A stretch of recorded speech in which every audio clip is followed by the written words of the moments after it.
Hi friends, നമസ്കാരം. സഹകാരി rice പ്ലസിൻ്റെ ഇന്നത്തെ constitution ക്ലാസ്സിലേക്ക് ഏവർക്കും ഹൃദ്യമായി സ്വാഗതം. സുഹൃത്തുക്കളെ, ഭയം ഒരു രോഗമാണ്. ആ രോഗത്തിൻ്റെ മരുന്ന് എന്ന് പറയുന്നത് ആത്മവിശ്വാസം മാത്രമാണ്. നേടുമെന്ന് ഉറച്ചു തീരുമാനിച്ചാൽ തോൽക്കുമെന്ന ഭയം പടിയിറങ്ങുക തന്നെ ചെയ്യും. എല്ലാവർക്കും വലിയ വിജയം ഉണ്ടാകട്ടെ എന്ന ആശംസയോടുകൂടി ഏറെ സ്നേഹത്തോടെ സഹകാരി റൈസ് പ്ലസിൻ്റെ ഇന്നത്തെ കോൺസ്റ്റിറ്റ്യൂഷൻ ക്ലാസ്സിലേക്ക് എല്ലാവരെയും ഞാൻ ക്ഷണിക്കുന്നു. നമുക്ക് ആരംഭിക്കാം. ഇന്ന് കോൺസ്റ്റിറ്റ്യൂഷൻ്റെ ഏറ്റവും പ്രധാനപ്പെട്ട ഒരു ഏരിയയാണ് നമ്മൾ ഡിസ്കസ് ചെയ്യുന്നത്. വളരെ വളരെ പ്രധാനപ്പെട്ട ഏരിയ എന്ന് തന്നെ പറയാം. സെൻട്രൽ സ്റ്റേറ്റ് റിലേഷൻഷിപ്പ്, കേന്ദ്ര സംസ്ഥാന ബന്ധങ്ങൾ. വളരെ ശ്രദ്ധാപൂർവം പഠിക്കേണ്ടുന്ന ഒരു ടോപ്പിക്കാണ്. കാരണം നമ്മൾ സാധാരണ ഒരുപാട് പറയാത്തൊരു മേഖലയാണിത്. നമ്മളെപ്പോഴും കോൺസ്റ്റിറ്റ്യൂഷനെ കുറിച്ചൊക്കെ പഠിക്കുമ്പോൾ നിങ്ങൾക്കറിയാം, നമ്മൾ fundamental rights, fundamental duties, constituent assembly, DPSP, ഇങ്ങനെ ഉള്ള ചില ബേസിക് ടോപ്പിക്സുകളാണ് എപ്പോഴും നമ്മൾ വലിയ പരിഗണന കൊടുത്ത് പഠിക്കുകയും കൂടുതൽ കാര്യങ്ങൾ അതുകൊണ്ട് തന്നെ ആ മേഖലകളിൽ നിന്ന് നമുക്ക് അറിയാം എന്ന് ഞാൻ വിശ്വസിക്കുന്നു. പക്ഷേ ചില മേഖലകളുണ്ട് നമ്മളെ പലപ്പോഴും കുഴപ്പിക്കുന്ന ചില ചോദ്യങ്ങൾ വരുന്ന ചില മേഖലകൾ. അതിലെ ഒന്നാണ് ഈ ടോപ്പിക്ക്, സെൻട്രൽ സ്റ്റേറ്റ് റിലേഷൻഷിപ്പ്, കേന്ദ്ര സംസ്ഥാന ബന്ധങ്ങൾ. ഇവിടെ ഇച്ചിരി അധികം കാര്യങ്ങൾ നമുക്ക് പറയേണ്ടതായിട്ടുണ്ട്. നമുക്ക് വ്യക്തമായി തന്നെ പഠിച്ചു പോകാം. ഇവിടെ ഈ മേഖലയിൽ നിന്ന്, ഈ ടോപ്പിക്കിൽ നിന്ന് ഈ അടുത്ത കാലത്ത് പരീക്ഷയ്ക്ക് ചോദിച്ചിട്ടുള്ള ചില പ്രീവിയസ് ചോദ്യങ്ങൾ, ഒരു 2-3 പ്രീവിയസ് ചോദ്യങ്ങൾ ഒന്ന് പരിചയപ്പെട്ടിട്ട്, പതിവ് പോലെ ഒന്ന് പരിചയപ്പെട്ടിട്ട് നമുക്ക് ഈ ക്ലാസ്സിലേക്ക് കടക്കാം. ഈ അടുത്ത കാലത്ത് പരീക്ഷയ്ക്ക് ചോദിച്ച 2025 ചോദിച്ചൊരു ചോദ്യമാണ് ഇതാ കിടക്കുന്നത്. കൺകറൻറ്റ് ലിസ്റ്റിൽ പെടാത്തത് താഴെ പറയുന്നവയിൽ ഏതൊക്കെയാണ്? തൊഴിൽ സംഘടനകൾ, ട്രേഡ് യൂണിയൻസ് എന്ന് പറയും അല്ലേ, പൊതുജനാരോഗ്യം, പബ്ലിക് ഹെൽത്ത്, മൃഗസംരക്ഷണം, അനിമൽ ഹസ്ബൻഡറി, മായം ചേർക്കൽ. നമുക്കറിയാം ഈ പ്രധാനപ്പെട്ട ഈ വിഷയങ്ങൾ ഏതൊക്കെ ലിസ്റ്റുകളിൽ ഉൾപ്പെട്ടിരിക്കുന്നതാണ് എന്ന് നമുക്കറിയാം, അല്ലെങ്കിൽ നമ്മൾ പഠിക്കാൻ പോവുകയാണ്. അറിഞ്ഞുകൂടാമെങ്കിൽ ഒട്ടും വിഷമിക്കേണ്ട. ഇവിടുത്തെ ചോദ്യം ശ്രദ്ധിക്കുക, കൺകറൻറ്റ് ലിസ്റ്റിൽ പെടാത്തത് ഏതാണ്? അപ്പോൾ നോക്കുക. അപ്പോൾ അതിൻ്റെ അർത്ഥം ഇവിടെ കൺകറൻറ്റ് ലിസ്റ്റിൽ മാത്രമല്ല, യൂണിയൻ ലിസ്റ്റിലും സ്റ്റേറ്റ് ലിസ്റ്റിലും ഒക്കെ ഉൾപ്പെട്ട വിഷയങ്ങൾ ഇതിനകത്ത് കാണാം. നമുക്കത് പരിശോധിക്കാം. ലിസ്റ്റുകളൊക്കെ നമ്മൾ വിശദമായി പഠിക്കാൻ പോവുകയാണ് കേട്ടോ. അപ്പോൾ ഒരു ചോദ്യം ശ്രദ്ധിക്കണേ. രണ്ടാമത്തെ ചോദ്യം ശ്രദ്ധിക്കുക, താഴെ തന്നിരിക്കുന്നവയിൽ യൂണിയൻ ലിസ്റ്റിൽ ഉൾപ്പെടുന്നത് ഏത്? കണ്ടോ. അപ്പോൾ ഇത് 2025 തന്നെ ചോദിച്ച മറ്റൊരു ചോദ്യമാണ്. അപ്പോൾ ഇവിടെ നിന്ന് തന്നെ നിങ്ങൾക്ക് ഒരു കാര്യം ബോധ്യമായില്ലേ, ലിസ്റ്റുകൾ എന്ന് പറയുന്നത് ഇമ്പോർട്ടൻ്റ് ടോപ്പിക്കാണ്. ലിസ്റ്റുകൾ ഇന്ത്യൻ ഭരണഘടനയിലെ 7ാം ഷെഡ്യൂളിൽ കൊടുത്തിരിക്കുന്ന 3 ലിസ്റ്റുകൾ എന്ന് പറഞ്ഞാൽ കേന്ദ്ര സംസ്ഥാന ഗവൺമെൻറ്റുകളുടെ അധികാരങ്ങൾ വിഭജിച്ച് രേഖപ്പെടുത്തിയിരിക്കുന്ന ഭാഗമാണ് ലിസ്റ്റുകൾ. നമ്മൾ പഠിക്കാൻ പോവുകയാണ്, വിശദമായി പഠിക്കാം. ഇവിടെ നോക്കൂ, താഴെ തന്നിരിക്കുന്നതിൽ യൂണിയൻ ലിസ്റ്റിൽ ഉൾപ്പെടാത്തത് ഇത്: ഫിഷറീസ്, കാർഷിക വരുമാന നികുതി, വില നിയന്ത്രണം, ലോട്ടറീസ്. നമ്മൾ ലിസ്റ്റുകൾ പഠിക്കുമ്പോൾ ഞാൻ വിശദമായി തന്നെ പറയാം, അതിൽ ഉൾപ്പെട്ടിരിക്കുന്ന പ്രധാനപ്പെട്ട വിഷയങ്ങൾ ഏതൊക്കെയാണ് നമുക്ക് പഠിച്ചു തന്നെ പോകാം. അപ്പോൾ നിങ്ങൾക്ക് ഒട്ടും ബുദ്ധിമുട്ടുണ്ടാവില്ല. ഇത് ക്ലിയറായോ? ഒരു ചോദ്യവും കൂടെ മാത്രം നമുക്കൊന്ന് പരിചയപ്പെടാം. ഇഷ്ടംപോലെ ചോദ്യങ്ങൾ ഇവിടെ കൊടുത്തിട്ടുണ്ട്. അതെല്ലാം ഒന്ന് വായിച്ച് മനസ്സിലാക്കി വെച്ചോളുക. എന്നിട്ട് ഈ ക്ലാസ് കഴിഞ്ഞിട്ട് ആ ചോദ്യം ഒന്നുകൂടി വായിച്ചിട്ട് നിങ്ങളതിൻ്റെ ആൻസർ കണ്ടെത്തുക. ചേരുംപടി ചേർക്കുക. മാച്ച് ദി ഫോളോയിങ് ആണ്. യൂണിയൻ ലിസ്റ്റ് വനം, സംസ്ഥാന ലിസ്റ്റ് സൈബർ നിയമങ്ങൾ, കൺകറൻറ്റ് ലിസ്റ്റ് സെൻസസ്, അവശിഷ്ടാധികാരം ജയിലുകൾ. ഇതിൽ ഏതാണ് ചേരുന്നത്? അല്ലെങ്കിൽ ഒന്ന് ചേർത്ത് പറയുക. ഇതൊന്നും നിങ്ങൾക്ക് വിഷയമേ ആകില്ല, ഒരു ബുദ്ധിമുട്ടും ആകില്ല. ഞാൻ ഉറപ്പ് പറയുകയാണ്, നമ്മുടെ ക്ലാസ് കഴിയുമ്പോൾ ഇതെല്ലാം ഭംഗിയായി നിങ്ങൾക്ക് ആൻസർ പറയാൻ ആയിരിക്കും, ഉറപ്പായിട്ടും കഴിയും, എനിക്ക് ഉറപ്പുണ്ട്. അപ്പോൾ ഒരുപാട് ചോദ്യങ്ങൾ ഇതാ വീണ്ടും ഉണ്ട്. നമുക്കതൊന്നും പറഞ്ഞ് ഇപ്പോൾ സമയം കളയേണ്ടതില്ല. കാരണം ഈ ടോപ്പിക്ക് എടുത്തു കഴിഞ്ഞതിന് ശേഷം ഒരു സെഷൻ ഉണ്ട് എന്ന് നിങ്ങൾക്കറിയാം. നമ്മുടെ PYQs previous year questions discussion ഒരു ഏരിയ ഉണ്ട്, അവിടെ നമുക്കിതെല്ലാം വിശദമായി തന്നെ പറഞ്ഞു പോകാം. ഇപ്പോൾ നമുക്ക് ഒരുപാട് ക്വസ്റ്റ്യൻസ് ഇവിടെ കൊടുത്തിരിക്കുന്നു. നിങ്ങളതൊക്കെ ഒന്ന് വായിച്ച് മനസ്സിലാക്കണം. ഇപ്പോഴും ജസ്റ്റ് ഒന്ന് വായിച്ച് വിട്ടേക്കുക. എന്നിട്ട് ക്ലാസ് കഴിഞ്ഞതിന് ശേഷം, നിങ്ങൾ ക്ലാസ് എല്ലാം കണ്ടതിന് ശേഷം ഈ ചോദ്യത്തിലേക്കൊന്ന് തിരിച്ചു വന്നിട്ട് ആൻസർ ചെയ്യാൻ കഴിയുമോ എന്നൊന്ന് പരിശോധിക്കുക. നമുക്ക് ക്ലാസ്സിലേക്ക് കടക്കാം. വളരെ പ്രധാനപ്പെട്ട ഒരു ടോപ്പിക്കാണെന്ന് ഞാൻ പറഞ്ഞു, സെൻട്രൽ സ്റ്റേറ്റ് റിലേഷൻസ്, കേന്ദ്ര സംസ്ഥാന ബന്ധങ്ങൾ. അതിനു മുമ്പ്, ഇത് തുടങ്ങുന്നതിന് മുമ്പ് നിങ്ങളോടൊരു കാര്യം ചോദിക്കട്ടെ. എവിടെയാണ്, ഏത് രാജ്യത്താണ്, അല്ലെങ്കിൽ എങ്ങനെയുള്ള രാജ്യത്താണ് കേന്ദ്ര സംസ്ഥാന ബന്ധങ്ങളെക്കുറിച്ച് നമ്മൾ ചർച്ച ചെയ്യുന്നത്? കേന്ദ്ര സംസ്ഥാന ബന്ധങ്ങൾക്ക് പ്രാധാന്യം വരുന്നത് എങ്ങനെയുള്ള രാജ്യങ്ങളിലാണ്? ഫെഡറൽ സംവിധാനം നിലനിൽക്കുന്ന രാജ്യങ്ങളിലാണ്, അല്ലേ? ഫെഡറൽ സിസ്റ്റം എന്ന് പറഞ്ഞാൽ നിങ്ങൾക്കറിയാം, there are 2 types of government, central government and state government. Both the governments have autonomic power. Central ഗവൺമെൻറ്റിനും കേന്ദ്ര ഗവൺമെൻറ്റിനും സംസ്ഥാന ഗവൺമെൻറ്റിനും സ്വയംഭരണ അവകാശങ്ങളുള്ള 2 തരം ഗവൺമെൻറ്റുകൾ പ്രവർത്തിക്കുന്ന ആ ഒരു ഭരണ സംവിധാനത്തിൻ്റെ പേരാണ് ഫെഡറൽ സിസ്റ്റം എന്ന് നമ്മൾ പഠിച്ചിട്ടുണ്ട്. അവിടെയാണ് കേന്ദ്രവും സംസ്ഥാനവും തമ്മിലുള്ള ബന്ധങ്ങൾക്ക് പ്രാധാന്യം വരുന്നത്.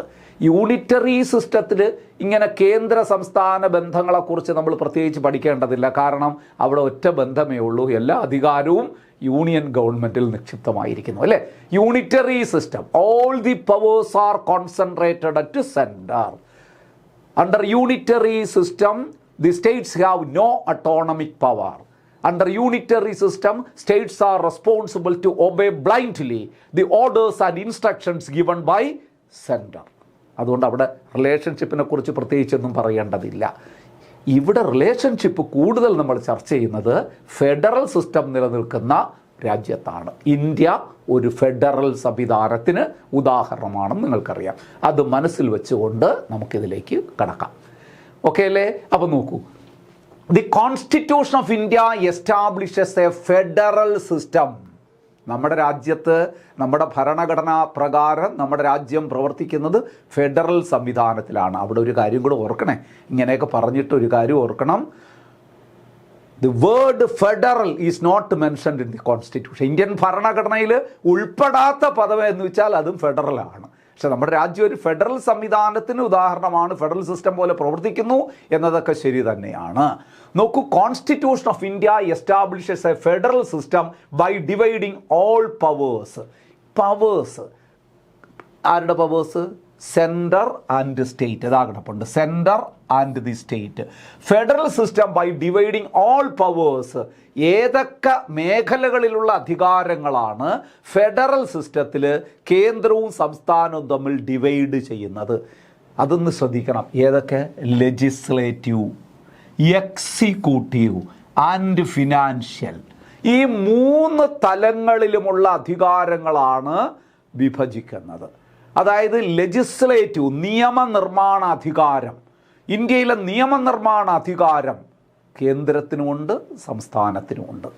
എക്സിക്യൂട്ടീവ് അധികാരം, ഭരണനിർവഹണത്തിനുള്ള അധികാരം കേന്ദ്രത്തിനുമുണ്ട് സംസ്ഥാനത്തിനുമുണ്ട്. ഫിനാൻഷ്യൽ, സാമ്പത്തികമായ പ്രവർത്തനങ്ങൾക്കുള്ള അധികാരം കേന്ദ്രത്തിനുമുണ്ട് സംസ്ഥാനത്തിനുമുണ്ട്. അപ്പോൾ ഈ 3 മേഖലകളിലുള്ള അധികാരങ്ങളെയാണ് കേന്ദ്രത്തിനും സംസ്ഥാനത്തിനുമായിട്ട് വിഭജിച്ച് കൊടുത്തിരിക്കുന്നത് ഇന്ത്യൻ ഭരണഘടന ഒരു ഫെഡറൽ സംവിധാനത്തിലൂടെ. മനസ്സിലാവുന്നുണ്ടോ പറയുന്നത്? അതായത് constitution of India establishes a federal system by dividing all powers, legislative, executive and financial between the central and state. For the effective operation of this federal system, the Constitution contains elaborate provisions to regulate various dimensions of relationship between 2 levels of government. നമ്മുടെ ഈ കേന്ദ്രത്തിൻ്റെയും സംസ്ഥാനത്തിൻ്റെയും ഈ 3 മേഖലകളിലുള്ള അധികാര വിഭജനം നമ്മൾ പല ഡയമെൻഷനിൽ നിന്ന് നോക്കി കാണണം. അതായത് പല തലങ്ങളിൽ നിന്നുകൊണ്ട് നോക്കിക്കണ്ടാൽ നമുക്കത് വ്യക്തമായി മനസ്സിലാകും. അതായത് ഏതൊക്കെ കാര്യങ്ങളിലാണ് നിയമനിർമ്മാണത്തിന് കേന്ദ്രത്തിന് അധികാരമുള്ളത്, ഏതൊക്കെ വിഷയങ്ങളിലാണ് സംസ്ഥാനത്തിന് അധികാരമുള്ളത്, ഇനി ഏത് പരിധി വരെ നിയമനിർമ്മാണത്തിന് കേന്ദ്രത്തിന് അവകാശമുണ്ട്, ഏത് പരിധി വരെ സംസ്ഥാനത്തിന് അവകാശം, അങ്ങനെ വിവിധ ഡയമെൻഷനിൽ നിന്നുകൊണ്ട് നമുക്കിത് നോക്കിക്കാണാം ഈ അധികാരങ്ങളെ. ക്ലിയർ അല്ലേ?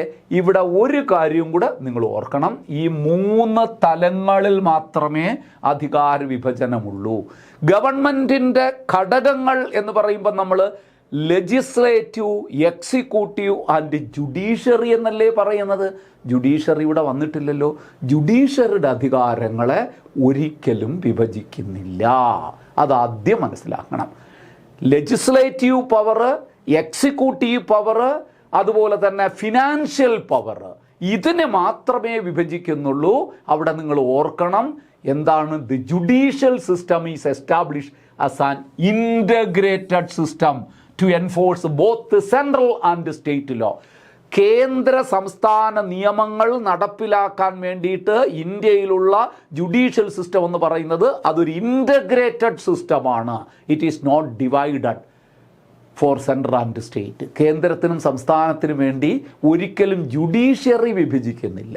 സുപ്രീം കോടതി എന്ന് പറയുന്നത് കേന്ദ്രത്തിന് മാത്രമുള്ള കോടതിയല്ല, ഇന്ത്യ ഒട്ടാകെയുള്ള കോടതിയാണ്. ഇന്ത്യ ഒട്ടാകെയുള്ള സ്ഥലങ്ങളുടെയും പരമോന്നത കോടതി തന്നെയാണ് ഏത്? സുപ്രീം കോടതി എന്ന് പറയുന്നത്. അതുപോലെ തന്നെ സംസ്ഥാന ഗവൺമെൻറ്റിൻ്റെ തലപ്പത്ത് അല്ലെങ്കിൽ ഒരു സംസ്ഥാനത്തിൻ്റെ ഏറ്റവും ഉയർന്ന കോടതിയാണ് എന്ന് പറഞ്ഞാലും അതിന് സംസ്ഥാനങ്ങൾ കടന്നുള്ള അധികാരവും ഉണ്ട് താനും. മനസ്സിലാവുന്നുണ്ടല്ലോ? ശരിക്കു പറഞ്ഞു കഴിഞ്ഞാൽ ജുഡീഷ്യൽ പവറിനെ ഒരിക്കലും ഡിവൈഡ് ചെയ്യുന്നില്ല. എന്തുകൊണ്ട് എന്ന് ചോദിച്ചാൽ അതിൻ്റെ ഒറ്റ ഉത്തരം ഇത് മാത്രമാണ്. Indian judiciary is an integrated system to enforce both central and state law. കേന്ദ്ര നിയമവും സംസ്ഥാന നിയമവും കൈകാര്യം ചെയ്യാൻ കഴിയുന്ന ഒരു ഇൻ്റഗ്രേറ്റഡ് സിസ്റ്റമാണ് ജുഡീഷ്യറി എന്ന് പറയുന്നത്. അതുകൊണ്ട് there is no division of judicial power. Underline ചെയ്ത് പഠിക്കണം. നമ്മൾ എവിടെയൊക്കെയാണ് ഡിവൈഡ് ചെയ്തതെന്ന് പറഞ്ഞത്? Legislative, executive and financial only. Judicial power is not divided into central and state because Indian judiciary is an integrated judiciary. It is a system of integrator, and it is an integrated system എന്ന് നമുക്ക് പറയാം. Clear അല്ലേ? പറയുന്നത് വ്യക്തമായി മനസ്സിലാക്കി പോവുക. നോക്കൂ, the relationship is typically studied under the 3 heads. അപ്പോൾ നമ്മൾ പറഞ്ഞ ഏത് തരം? 3 തരത്തിലുള്ള റിലേഷൻസ് അല്ലേ ഉള്ളൂ. അപ്പോൾ ആ 3 ഹെഡിങ്ങിൽ നമുക്ക് പഠിക്കാം. Legislative, administrative and financial. ഓരോന്നും വ്യക്തമായി തന്നെ പഠിക്കണം. ആദ്യം ലെജിസ്ലേറ്റീവ് റിലേഷനെ കുറിച്ചാണ് നമ്മൾ പഠിക്കാൻ പോകുന്നത്. ഒന്നാമത്തത് ലെജിസ്ലേറ്റീവ് റിലേഷൻസ്. അത് ഏത് ആർട്ടിക്കിളുകളിലാണ്, ഏത് പാർട്ടിലാണ് legislative relation between central and state പ്രതിപാദിച്ചിരിക്കുന്നതെന്ന് ആദ്യം പഠിക്കുക. നോക്കൂ, ആർട്ടിക്കിൾ 245 to 255 ഓർക്കാൻ എളുപ്പമുണ്ട്. 245 മുതൽ 255 വരെ. Part 11 of Indian constitution deals with legislative relationship between central and state. കേന്ദ്രവും സംസ്ഥാനവും തമ്മിലുള്ള ലെജിസ്ലേറ്റീവ് നിയമനിർമ്മാണാധികാരങ്ങൾ, ലെജിസ്ലേറ്റീവ് അധികാരങ്ങളെ രണ്ടായിട്ട് നമ്മൾ തിരിച്ചിരിക്കുന്നു. ഏതൊക്കെ? കേന്ദ്രത്തിൻ്റെയും സംസ്ഥാനത്തിൻ്റെ അധികാരമെന്നും. അങ്ങനെ തിരിച്ചിരിക്കുന്ന പാർട്ട്, ഭരണഘടനയിലെ പാർട്ട് 11 ആണ്. ആർട്ടിക്കിൾ 245 to 255 ആണ്. ക്ലിയർ അല്ലേ? Constitution deals with the legislative relation between central and state. There are 4 aspects in the central state relationship. ഇത് പോയിന്റുകൾ കണ്ടോ, കൂടി വരുന്ന കണ്ടോ? ഈ ലെജിസ്ലേറ്റീവ് റിലേഷൻഷിപ്പിനെ തന്നെ 4 ആസ്പെക്റ്റുകളായിട്ട് നമുക്ക് പഠിക്കണം. 4 ആസ്പെക്റ്റുകൾ. അതായത് territorial extend of central and state legislation. അതായത് ഒരു നിയമനിർമ്മാണത്തിൽ ഏതൊക്കെ പരിധി വരെയാകാം കേന്ദ്രത്തിന്, ഏത് പരിധി വരെയാകാം സംസ്ഥാനത്തിന്, ഏത് മേഖലയ്ക്ക് വേണ്ടി നിയമനിർമ്മാണം നടത്താം കേന്ദ്രത്തിന്, ഏത് മേഖലയ്ക്ക് വേണ്ടി നിയമനിർമ്മാണം നടത്താം സ്റ്റേറ്റിന്. ഇതാണ് ഒന്നാമത്തത്. 4 ആസ്പെക്റ്റാണ് legislative relation between central and സ്റ്റേറ്റിൽ വരുന്നത്. രണ്ടാമത് പറയുന്നത് ഡിസ്ട്രിബ്യൂഷൻ ഓഫ് ലെജിസ്ലേറ്റീവ് സബ്ജക്ട്സ്. ഇത് ഏതൊക്കെ മേഖലകളിലാണ് പരിമിതപ്പെടുത്തിയിരിക്കുന്നത്. കേന്ദ്രത്തിന് ഏതൊക്കെ മേഖലകളിൽ നിയമനിർമ്മാണം നടത്താം, ആർക്ക്, സ്റ്റേറ്റിന്. ഇവിടെ പറയുന്നത് ഇതെല്ലാം നമുക്ക് വിശദീകരിച്ച് പഠിക്കാം. ഇത് ഹെഡിങ് ആയിട്ട് ആദ്യം പഠിക്കുകയാണ്. ഡിസ്ട്രിബ്യൂഷൻ ഓഫ് ലെജിസ്ലേറ്റീവ് സബ്ജക്ട്സ്, ഏതൊക്കെ വിഷയങ്ങളിൽ കേന്ദ്രത്തിന് നിയമനിർമ്മാണം നടത്താം, ഏതൊക്കെ വിഷയങ്ങളിൽ സംസ്ഥാനങ്ങൾക്ക് നിയമനിർമ്മാണം നടത്താം, ഇതിനെയാണ് ലിസ്റ്റുകളായിട്ട് നമ്മൾ പഠിക്കുന്നത്. ലിസ്റ്റുകൾ ഇവിടെയാണ്, ഈ ഹെഡിങ്ങിലാണ് 3 ടൈപ്സ് ഓഫ് ലിസ്റ്റ് നമ്മൾ പഠിക്കാൻ പോകുന്നത്. അപ്പോൾ ഈ എല്ലാം കൂടി കുഴയരുത്, നിങ്ങൾ മനസ്സിൽ വെച്ചോളുക. നമ്മുടെ എക്സിക്യൂട്ടീവ്, ലെജിസ്ലേറ്റീവ് ആൻഡ് ഫിനാൻഷ്യൽ, ഈ 3 തലങ്ങളിലാണ് അധികാര വിഭജനം നടക്കുന്നത്. ജുഡീഷ്യൽ പവർ ഒരിക്കലും ഡിവൈഡ് ചെയ്യുന്നില്ല എന്ന് പറഞ്ഞു. അത്രയും ക്ലിയർ ആയല്ലോ. ഇനി ലെജിസ്ലേറ്റീവ് റിലേഷനെ കുറിച്ച് പ്രതിപാദിക്കുന്നത് പാർട്ട് 11ലാണ്.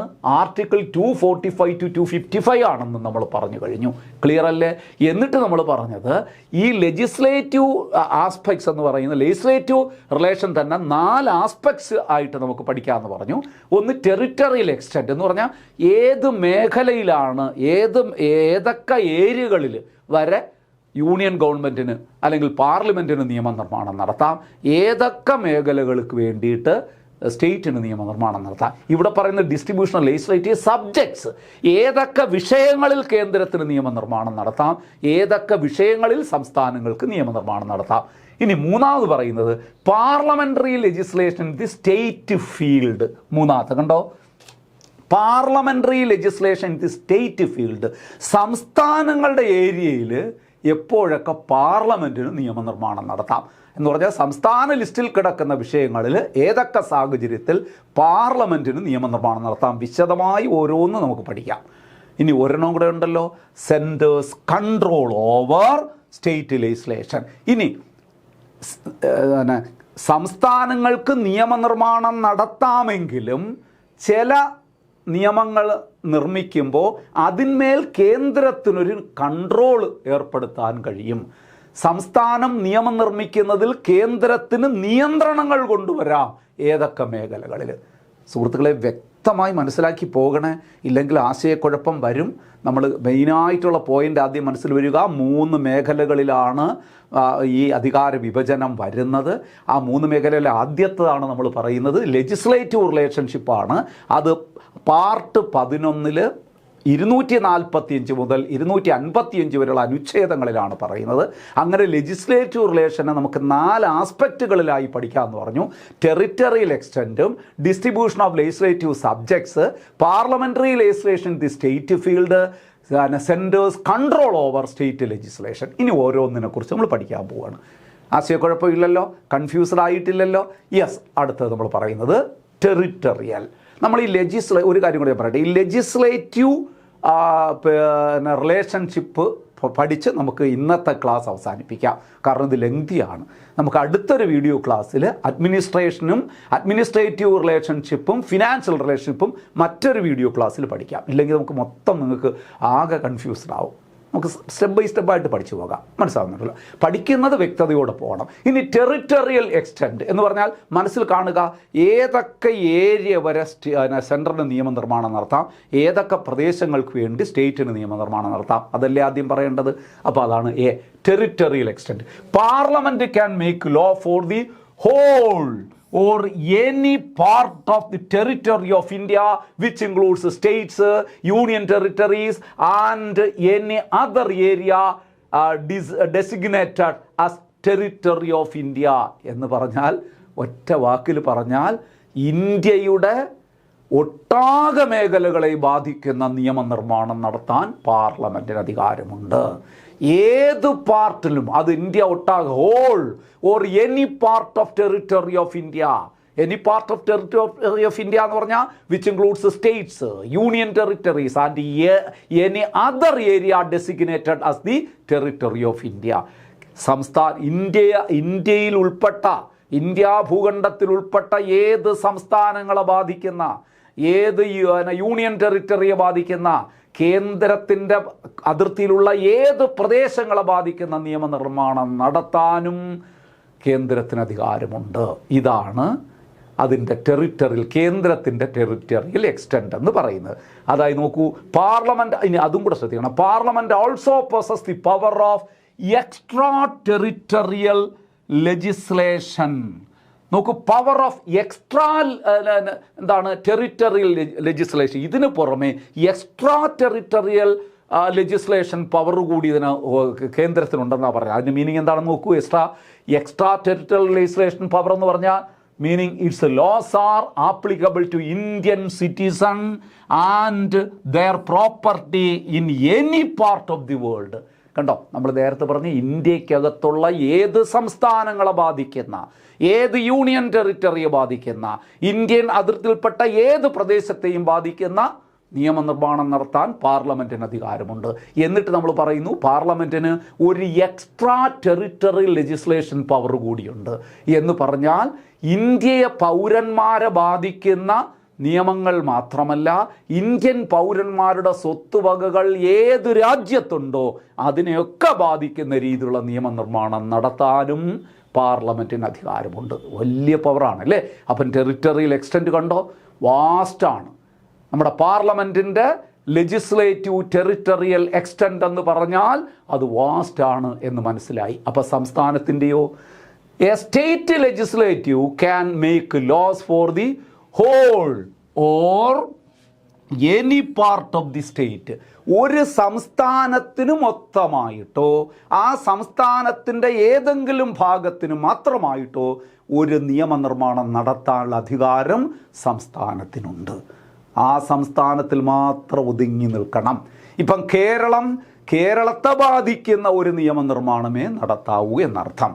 കേരളം ഒരു നിയമനിർമ്മാണം നടത്തിയാണ് അടുത്ത് കിടക്കുന്ന തമിഴ്നാടിനെ ബാധിക്കുന്ന രീതി, തമിഴ്നാടിന് വേണ്ടിയിട്ടൊരു നിയമം അങ്ങനെ നിർമ്മിക്കാൻ പറ്റുമോ? പറ്റില്ല.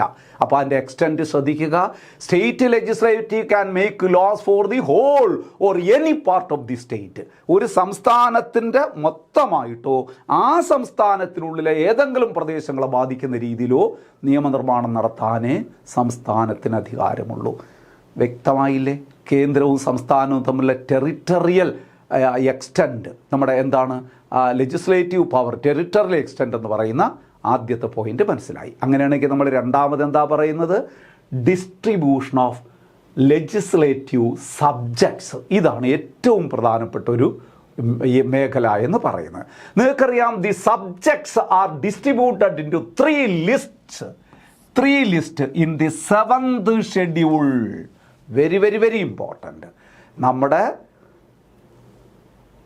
power of government, power of central government and state government is divided into 3 different list of subjects. These are stated in 7th schedule of Indian Constitution. Indian ഭരണഘടനയിലെ 7ാം ഷെഡ്യൂളിലാണ് കേന്ദ്ര സംസ്ഥാന ഗവൺമെൻറ്റുകളുടെ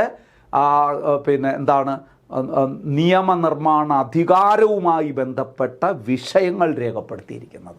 നേരത്തെ പറഞ്ഞ ഏരിയ, ഇത് വിഷയങ്ങൾ. ഏതൊക്കെ വിഷയങ്ങളിൽ കേന്ദ്രത്തിന് നിയമനിർമ്മാണം നടത്താം, ഏതൊക്കെ വിഷയങ്ങളിൽ സംസ്ഥാനങ്ങൾക്ക് നിയമനിർമ്മാണം നടത്താം. അപ്പോൾ അങ്ങനെ വരുമ്പോൾ അതെവിടെയാണ് പറയുന്നത്? ഇന്ത്യൻ ഭരണഘടനയിലെ 7th ഷെഡ്യൂൾ. ഇന്ത്യൻ കോൺസ്റ്റിറ്റ്യൂഷനിൽ എത്ര ഷെഡ്യൂളുകളുണ്ട് എന്ന് നിങ്ങൾക്കറിയാം? നിലവിൽ 12 ഷെഡ്യൂളുകൾ. ഒറിജിനൽ കോൺസ്റ്റിറ്റ്യൂഷനിൽ 8th ഷെഡ്യൂൾ മാത്രമേ ഉണ്ടായിരുന്നുള്ളൂ. ഷെഡ്യൂളുകളൊക്കെ നമ്മൾ മുമ്പ് പറഞ്ഞതെന്നാണ് എൻ്റെ വിശ്വാസം. ഞാനൊന്ന് ഓടിച്ച് പറയാൻ ശ്രദ്ധിക്കുക. First schedule states and union territories. Second schedule emoluments or salaries and allowances of president, vice president, governor, speaker etcetera.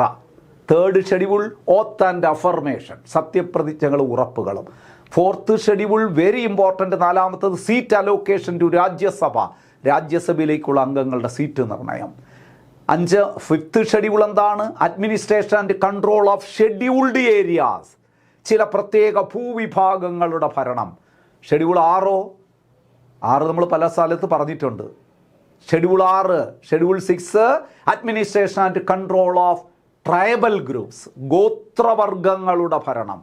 7th list, 7 കണ്ടോ ലിസ്റ്റ്. 8th languages. 9th പിന്നീട് 8th വരെ ഉണ്ടായിരുന്നുള്ളൂ, പിന്നീട് കൂടി ചേർത്തത്. 9th land reforms. 10th anti defection law. 11th panchayat raj. 12th municipalities അഥവാ നഗരപാലികാ bill. ഇതൊക്കെ നിങ്ങളുടെ മനസ്സിലൊരു പിക്ചറായിട്ട്, ഒരു ചാർട്ടായിട്ട് ഉണ്ടാകണം എപ്പോഴും ഈ ഷെഡ്യൂളുകൾ. പോട്ടെ, അപ്പോൾ ആ ഷെഡ്യൂളിൽ 7ാം ഷെഡ്യൂള് നമ്മുടെ ഇപ്പോഴത്തെ വിഷയമാണ്. 7ാം ഷെഡ്യൂളിലാണ് power of government is divided into 3 different list of subjects. Union list, state list, concurrent list എന്ന് പറയുന്ന 3 ലിസ്റ്റുകൾ ഉണ്ട്. അതിൽ ഓരോന്നായിട്ട് നമുക്ക് പഠിച്ചു പോകാം. നിങ്ങൾക്ക് union list, state list, concurrent list എന്ന് പറയുന്ന 3 ലിസ്റ്റുകൾ ആണ് 7th ഷെഡ്യൂളിലുണ്ടെന്ന് പറയുന്നത്. ആ യൂണിയൻ ലിസ്റ്റ്, ഞാൻ ആദ്യം ആ യൂണിയൻ ലിസ്റ്റ് എന്ന് പറഞ്ഞാൽ എന്താണ്, നാച്ചർ ആൻഡ് സബ്ജക്ട്സ് ആദ്യം എന്ന് പറഞ്ഞിട്ട് ഇങ്ങോട്ടേക്ക് വരാം. എന്താണ് യൂണിയൻ ലിസ്റ്റ് ആദ്യം നിങ്ങളൊന്ന് മനസ്സിലാക്കുക. Union list means A list which contain subjects of national importance. നിങ്ങൾ അങ്ങനെ പഠിച്ചാൽ മതി. അതായത് നാഷണൽ, ഈ വാക്കാണ് ഓർക്കേണ്ടത്. Union list means list which contain subjects of national importance, ദേശീയ പ്രാധാന്യമുള്ള വിഷയങ്ങൾ അടങ്ങുന്ന ലിസ്റ്റ്. അടുത്ത ചോദ്യം ഇത് നിങ്ങൾ ഓർക്കാം.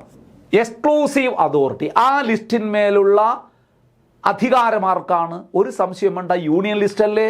അപ്പോൾ the parliament has exclusive power to make law with respect to any of the matters enumerated in this list. എന്ന് പറഞ്ഞാൽ the union government or central government or parliament, എങ്ങനെ പറഞ്ഞാലും കുഴപ്പമില്ല. കേന്ദ്ര ഗവൺമെൻറ്റിന് അല്ലെങ്കിൽ പാർലമെൻറ്റിനാണ് യൂണിയൻ ലിസ്റ്റിൽ ഉൾപ്പെട്ട വിഷയങ്ങളിൽ നിയമനിർമ്മാണം നടത്താനുള്ള അധികാരമുള്ളത്. ഒരു കാര്യം കൂടെ ഞാൻ ചോദിക്കട്ടെ. India borrowed union list from Canada, മറന്നു പോകരുത്. ഇതിനകത്ത് വന്നിട്ടില്ല, അത് ഓർമ്മിച്ചോളുക. കാനഡയിൽ നിന്നാണ് യൂണിയൻ ലിസ്റ്റ് എന്ന ആശയം നമ്മൾ കടം വാങ്ങിയത്. അപ്പോൾ യൂണിയൻ ലിസ്റ്റ് എന്ന് പറഞ്ഞാൽ എന്താണ്? Union list means A list which contain subjects of national importance. Who has exclusive power to formulate a law on the subjects included in the union list? Union government or parliament. ഏത് വാക്ക് ഉപയോഗിക്കാം. പക്ഷേ നിയമനിർമ്മാണം നടത്തുന്നത് union ഗവൺമെൻറ്റിന് വേണ്ടി നിയമനിർമ്മാണം നടത്തുന്നത് parliament ആയതുകൊണ്ട് the parliament has the exclusive power to make laws with respect to any of the matters enumerated in this list. Clear അല്ലേ? ഇനി നമ്പർ ഓഫ് സബ്ജക്ട്സ്, അതാണ് ഇനി വേണ്ടത്. എത്ര വിഷയങ്ങളാണ് അത് ഉൾപ്പെട്ടിട്ടുള്ളത്? ഇതൊന്ന് ശ്രദ്ധിച്ച് കേൾക്കണം. ഇത് പല റാങ്ക് ഫയലുകളിൽ നിങ്ങൾ പരിശോധിച്ച് കഴിഞ്ഞാൽ പല രീതിയിലാണ് ആൻസർ കിടക്കുന്നത്. ഒന്ന് അപ്ഡേറ്റ് ചെയ്യണം അത്. ശരിക്കും പറഞ്ഞു കഴിഞ്ഞാൽ the union list presently has 98 subjects. It originally contained 97 subject. ഭരണഘടന തുടക്കത്തിൽ നിങ്ങളെടുത്ത് നോക്കൂ, ഒറിജിനൽ കോൺസ്റ്റിറ്റ്യൂഷൻ എടുത്ത് നോക്കിക്കഴിഞ്ഞാൽ യൂണിയൻ ലിസ്റ്റിലെ വിഷയങ്ങൾ വന്നവസാനിക്കുന്നത് 97 എന്ന് പറഞ്ഞ നമ്പറിലാണ്, 97. എന്നാൽ അതിൽ 100 ഉണ്ട് താനും. കാരണം 92 ABC എന്നൊക്കെ പറഞ്ഞുണ്ട്. അപ്പോൾ ശരിക്കും 100 വിഷയങ്ങളുണ്ട്. പക്ഷെ 97 നമ്പറിൽ അവസാനിക്കുന്നത് കൊണ്ട് നിങ്ങൾ ഇതൊന്ന് മനസ്സിലാക്കി വെച്ചോളുക. 97 ആണ് ലാസ്റ്റ് നമ്പർ അവസാനിക്കുന്നത്.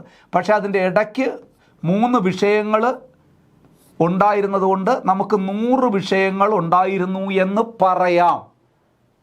മനസ്സിലാകുന്നുള്ളൂ? നമ്പർ അവസാനിക്കുന്ന 97 100 വിഷയങ്ങളുണ്ട്. ഞാൻ പറയുന്നത് വ്യക്തമായിട്ട് മനസ്സിലാക്കണം. പിന്നെ എങ്ങനെ അത് 98 ഇപ്പം മാറി? അതാണ് ഏറ്റവും പ്രധാനപ്പെട്ട കാര്യം. നിങ്ങൾക്കറിയാം 2016 101 ഭരണഘടനാ ഭേദഗതി 101 amendment introduced GST, Goods and Services Tax. ഇന്ത്യയിൽ ചരക്ക് സേവന നികുതി നടപ്പിലാക്കിയ ഭരണഘടനാ ഭേദഗതി എന്ന് പറയുന്നത് എത്രയാണ്? 101 ഭേദഗതി 2016. ആ ചരക്ക് സേവന നികുതി നടപ്പിലാക്കിയപ്പോൾ സംഭവിച്ചത് എന്താണെന്നറിയാമോ? ഈ ലിസ്റ്റിൽ കിടന്ന ടാക്സുമായി ബന്ധപ്പെട്ട 2 വിഷയങ്ങൾ ഒഴിവാക്കപ്പെട്ടു.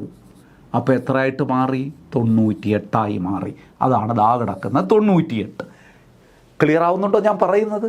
ഞാൻ ഒന്നുകൂടെ പറയാം. എന്തുകൊണ്ട് അത് 2 കുറഞ്ഞു എന്ന് പറഞ്ഞു കഴിഞ്ഞാൽ, ഈ GST എന്താണെന്ന് നിങ്ങൾക്കറിയാം. ചരക്ക് സേവന നികുതി അതൊരു ഇൻഡയറക്റ്റ് ടാക്സ് ആണെന്നും അറിയാം. പരോക്ഷ നികുതി, അതായത് കേന്ദ്ര സംസ്ഥാന ഗവൺമെൻറ്റുകൾ ചുമത്തിയിരുന്ന വിവിധ ഇനം പരോക്ഷ നികുതികൾ ലയിപ്പിച്ച് ഒറ്റ നികുതി സമ്പ്രദായം നടപ്പിലാക്കിയതല്ലേ GST എന്ന് പറയുന്നത്. അങ്ങനെ വന്നപ്പോൾ ഒറ്റ നികുതി സമ്പ്രദായം നടപ്പിലാക്കിയപ്പോൾ ഈ ലിസ്റ്റിൽ കിടന്ന നികുതിയുമായി ബന്ധപ്പെട്ട് കിടന്ന 2 വിഷയങ്ങൾ ഒഴിവാക്കേണ്ടതായിട്ട് വന്നു. അത് ഒഴിവാക്കി. അങ്ങനെ 100 ആയിരുന്നത് 98 കുറഞ്ഞു. വാസ്തവത്തിൽ ഒറിജിനൽ കോൺസ്റ്റിറ്റ്യൂഷനിൽ എത്ര ഉണ്ടായിരുന്നു വെച്ചാൽ നിങ്ങൾ 97 എന്ന് തന്നെ പറയുക. അതിൽ ഇടയ്ക്ക് 2-3 വിഷയങ്ങൾ കൂടെ ഉണ്ടായിരുന്നത് ചേർത്താണ് ഞാൻ 100 എന്ന് പറഞ്ഞത്. എന്നാൽ ആ 100-ൽ നിന്ന് 2 ഇപ്പോൾ ഒഴിവാക്കപ്പെട്ടു. ഏത്? GST വരവോടുകൂടി. 2017 ജൂലൈ 1 ഇന്ത്യയിൽ GST നിലവിൽ വന്നത്. GST came into force in 2017 July 1. മറക്കരുത്. ജൂലൈ നോക്കൂ, GST was introduced under which amendment act? 101 amendment act 2016. GST is indirect tax. ഈ ചോദ്യങ്ങളൊക്കെ നിങ്ങളൊന്ന് പഠിച്ചു വെച്ചേക്കണം. പരീക്ഷയ്ക്ക് മാർഗം തിരിഞ്ഞൊക്കെ ചോദിക്കുന്നതാണ്. ക്ലിയർ അല്ലേ? ഇപ്പം ക്ലിയർ അല്ലേ? എങ്ങനെ 98 മാറിയതെന്നും നേരത്തെ ഉണ്ടായിരുന്നതും ക്ലിയറായി. അടുത്തത്, ഇനി ഇതിലെ പ്രധാനപ്പെട്ട വിഷയങ്ങൾ. ഇവിടെ പ്രധാനപ്പെട്ട പരീക്ഷകൾക്ക് ചോദിക്കുന്ന 1-2 വിഷയങ്ങൾ മാത്രമേ ഞാൻ പറഞ്ഞിട്ടുള്ളൂ. 98 വിഷയങ്ങളൊന്നും നമ്മളിവിടെ കൊടുത്തിട്ടില്ല. പക്ഷേ നമ്മൾ രണ്ടാമത്തെ ക്ലാസ്, ഞാൻ പറഞ്ഞല്ലോ രണ്ടാമത്തെ ഒരു വീഡിയോ ക്ലാസ്, ഈ ടോപ്പിക്കിൻ്റെ എൻഡിൽ ഞാനൊരു കാര്യം ചെയ്യാം. ഈ കൊടുത്തിരിക്കുന്നതിൽ നിന്നും അഡീഷണലായിട്ട് വരുന്ന കുറേ യൂണിയൻ ലിസ്റ്റിലെ വിഷയങ്ങളും സ്റ്റേറ്റ് ലിസ്റ്റിലെ വിഷയങ്ങളും കൺകറൻറ്റ് ലിസ്റ്റിലെ വിഷയങ്ങളും കൂടി നിങ്ങളൊന്ന് പരിചയപ്പെടുത്തി തരാം. ഇപ്പോൾ അത്യാവശ്യമുള്ള പഠിക്കുക. Union list included the subjects of national importance ആണെന്ന് നിങ്ങൾക്കറിയാം. എക്സാമ്പിൾസ്: ഡിഫൻസ്, പ്രതിരോധം. നിങ്ങൾ ആലോചിച്ച് നോക്കൂ, കേന്ദ്ര ഗവൺമെൻറ്റിൻ്റെ വിഷയമല്ലേ, പാർലമെൻറ്റിന് മാത്രമല്ലേ അതുമായി ബന്ധപ്പെട്ട് നിയമനിർമ്മാണം നടത്താൻ കഴിയുന്നത്. നമ്മുടെ സംസ്ഥാനത്തെ സർക്കാരിലെ ഡിഫൻസ് മിനിസ്റ്റർ ആരെന്നൊക്കെ നമ്മൾ പഠിക്കുമോ? ഇല്ലല്ലോ, അങ്ങനെ ഏർപ്പാടേ ഇല്ല സംസ്ഥാനത്തിന്. അപ്പം ഡിഫൻസ്, പ്രതിരോധം, ബാങ്കിങ്, ഫോറിൻ അഫേഴ്സ്, വിദേശകാര്യം, അതുപോലെ തന്നെ കറൻസി, അറ്റോമിക് എനർജി, ആണവോർജം, insurance, communication, inter state trade, അന്തർ സംസ്ഥാന വ്യാപാരങ്ങൾ, സെൻസസ്. ഓരോ 10 വർഷം കഴിയുമ്പോഴും സെൻസസ് എടുക്കുക എന്ന് പറഞ്ഞാൽ കേന്ദ്രത്തിൻ്റെ ജോലിയാണ്. അപ്പോൾ അത് കേന്ദ്ര ലിസ്റ്റിൽ ഉൾപ്പെട്ടതാണ് സെൻസസ് ആൻഡ് ഓഡിറ്റ്. ഇത് പ്രധാനപ്പെട്ട ചില വിഷയങ്ങളാണ്. ഇനി ഒരുപാട് വരും.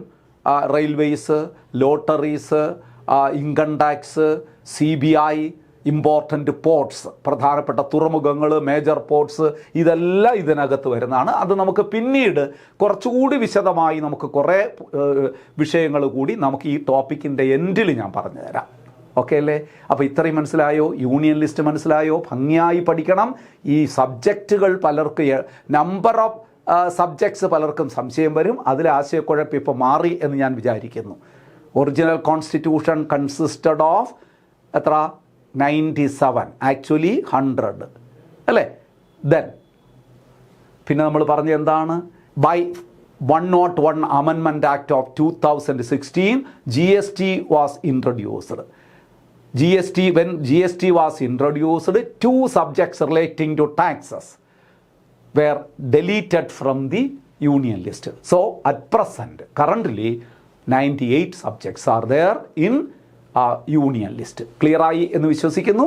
അപ്പോൾ അടുത്ത ലിസ്റ്റിലേക്ക് നമുക്കൊന്ന് കടക്കാം. നോക്കൂ, അടുത്ത സ്റ്റേറ്റ് ലിസ്റ്റ്. വ്യക്തമായി പഠിച്ചു പോകണേ, മറന്നു പോകരുത്. അവിടെയും നമ്മൾ ഈ ഒരു ഫോമാറ്റ് മനസ്സിൽ വെച്ചാൽ മതി. ആദ്യം എന്താണ് ഈ സബ്ജക്റ്റ് എന്ന് ആദ്യം ഒന്ന് പറ. സ്റ്റേറ്റ് ലിസ്റ്റ് എന്ന് പറഞ്ഞാൽ the list which contain subjects which have local importance to the states. സംസ്ഥാനങ്ങൾക്ക് പ്രാദേശിക പ്രാധാന്യമർഹിക്കുന്ന വിഷയങ്ങളടങ്ങുന്ന ലിസ്റ്റ്. സംസ്ഥാനങ്ങൾക്ക് പ്രാദേശിക പ്രാധാന്യമർഹിക്കുന്ന വിഷയങ്ങളടങ്ങുന്ന ലിസ്റ്റ്. നാഷണൽ ഇമ്പോർട്ടൻസ് അല്ല. ക്ലിയർ അല്ലേ? അപ്പോൾ അത് അവിടെ കൊടുത്തിട്ടുണ്ട്. These subjects primarily to matters of regional and local importance. കണ്ട, പ്രാദേശികമായ പ്രാധാന്യമുള്ള വിഷയങ്ങൾ. ഇനി ഇങ്ങോട്ടേക്ക് വരാം. അതോറിറ്റി, നോർമൽ അതോറിറ്റി, അതാണ് നമ്മൾ ശ്രദ്ധിക്കണം. എക്സ്ക്ലൂസീവ് പവർ എന്ന് പറയാൻ പറ്റുമോ എന്ന് ചോദിച്ചാൽ അല്ല. നോർമൽ അതോറിറ്റി, നോർമലായിട്ട് നമ്മുടെ സ്റ്റേറ്റ് ലിസ്റ്റിൽ ഉൾപ്പെട്ട വിഷയങ്ങൾ നിയമനിർമ്മാണം നടത്താനുള്ള അധികാരം സ്റ്റേറ്റ് ലെജിസ്ലേച്ചറിന് തന്നെയാണ്. അതാണ് നിങ്ങൾ മനസ്സിലാക്കുക. The state legislature has the exclusive power എന്ന് പറഞ്ഞോളൂ. നോർമലായിട്ട് പറഞ്ഞാൽ എക്സ്ക്ലൂസീവ് പവർ. സാധാരണ സാഹചര്യങ്ങളിൽ, അബ്നോർമൽ സിറ്റുവേഷൻ വരുമ്പോഴാണ് ഇങ്ങനൊരു എക്സ്ക്ലൂസീവ് പവർ ഇല്ലാതായി മാറുന്നത് ആർക്ക്? സ്റ്റേറ്റിന്. ഇപ്പം നിങ്ങൾ എക്സ്ക്ലൂസീവ് പവർ എന്ന വാക്ക് തന്നെ ഉപയോഗിച്ചോളൂ, കുഴപ്പമൊന്നുമില്ല. In normal circumstance, the state legislature has exclusive power to make laws with respect to any of the matters enumerated in the state list under normal circumstances. അപ്പോൾ the state governments have exclusive power to formulate law on the subjects recorded in the അല്ലെങ്കിൽ mentioned in the state list in normal circumstances. But in abnormal circumstances, this parliament takes this power. ചില പ്രത്യേക സാഹചര്യങ്ങളിൽ parliament ഈ അധികാരം എടുത്തു കളയും. അതിലേക്ക് വരാം, നമുക്ക് അത് പഠിക്കാനുള്ളതാണ്. സബ്ജക്ട്സ് അപ്പോൾ നമ്മൾ പറഞ്ഞു, ഇനി അത് മനസ്സിലായല്ലോ. അപ്പോൾ എന്താണ് state list which contain subjects which have local importance to state. സംസ്ഥാനങ്ങൾക്ക് പ്രാദേശിക പ്രാധാന്യം ഉള്ള വിഷയങ്ങളടങ്ങുന്ന ലിസ്റ്റാണ് state list. Who has authority to formulate law on the subjects included in the state list? The state government in normal circumstances. Clear അല്ലേ? ഇനി number of subjects, അതല്ലേ നമ്മൾ പഠിക്കാനുള്ളത്. Number of subjects presently this list has 59 subject. Originally this list consisted of 66. കുറഞ്ഞു, ഇവിടെയും കുറഞ്ഞു. 66 വിഷയങ്ങളുണ്ടായിരുന്നു. ശ്രദ്ധിച്ച് കേൾക്കണം. ഒറിജിനൽ കോൺസ്റ്റിറ്റ്യൂഷനിൽ 66 വിഷയങ്ങൾ. എന്നാൽ ഞാൻ പറയുന്നത് ശ്രദ്ധിക്കുക, എങ്ങനെ അത് 59 മാറിയെന്ന് പറയുമ്പം 1-2 കാര്യങ്ങൾ ശ്രദ്ധിക്കണം. നിങ്ങൾ പറയണം, നോക്കൂ, 66 വിഷയങ്ങളുണ്ടായിരുന്നു. എന്നാൽ under 42nd Amendment Act of 1976, 5 subjects were transferred from state list to concurrent list. ഈ 66 വിഷയങ്ങൾ ഉണ്ടായിരുന്ന സ്റ്റേറ്റ് ലിസ്റ്റിൽ നിന്ന് 1976 42ാം ഭേദഗതിയിലൂടെ 5 വിഷയങ്ങൾ കൺകറന്റ് ലിസ്റ്റിലേക്ക് മാറ്റി. 5 സബ്ജക്ട്സ്, അത് ഏത് വിഷയങ്ങളാണെന്ന് നമുക്കിതിൻ്റെ ബാക്കിൽ ഞാൻ കൊടുത്തിട്ടുണ്ട്, അതിലേക്ക് വരാം. നോക്കൂ, 5 വിഷയങ്ങൾ ഞാൻ പെട്ടെന്ന് വേണമെങ്കിൽ പറയാം. Education, forest, protection of wild animals, weight and measures and administration of judiciary except high court and supreme court. അല്ലേ? അതായത് വിദ്യാഭ്യാസം, വനം, വന്യജീവി സംരക്ഷണം, അളവുകളും തൂക്കങ്ങളും, സുപ്രീം കോടതി, ഹൈക്കോടതി ഒഴികെ കോടതികളുടെ ഭരണം. ഈ 5 വിഷയങ്ങൾ സ്റ്റേറ്റ് ലിസ്റ്റിൽ കിടന്നതാണ്. ആ സ്റ്റേറ്റ് ലിസ്റ്റിൽ നിന്നുള്ള 5 വിഷയങ്ങൾ എടുത്ത് കൺകറന്റ് ലിസ്റ്റിലേക്ക് മാറ്റിയത് 42ാം ഭേദഗതി പഠിച്ചു വയ്ക്കണം. അങ്ങനെ മാറ്റിയപ്പോൾ എത്രയായി? കുറഞ്ഞു. 66 എന്നുള്ളത് 61 മാറിയില്ലേ? 61 മാറിയില്ലേ? മാറി.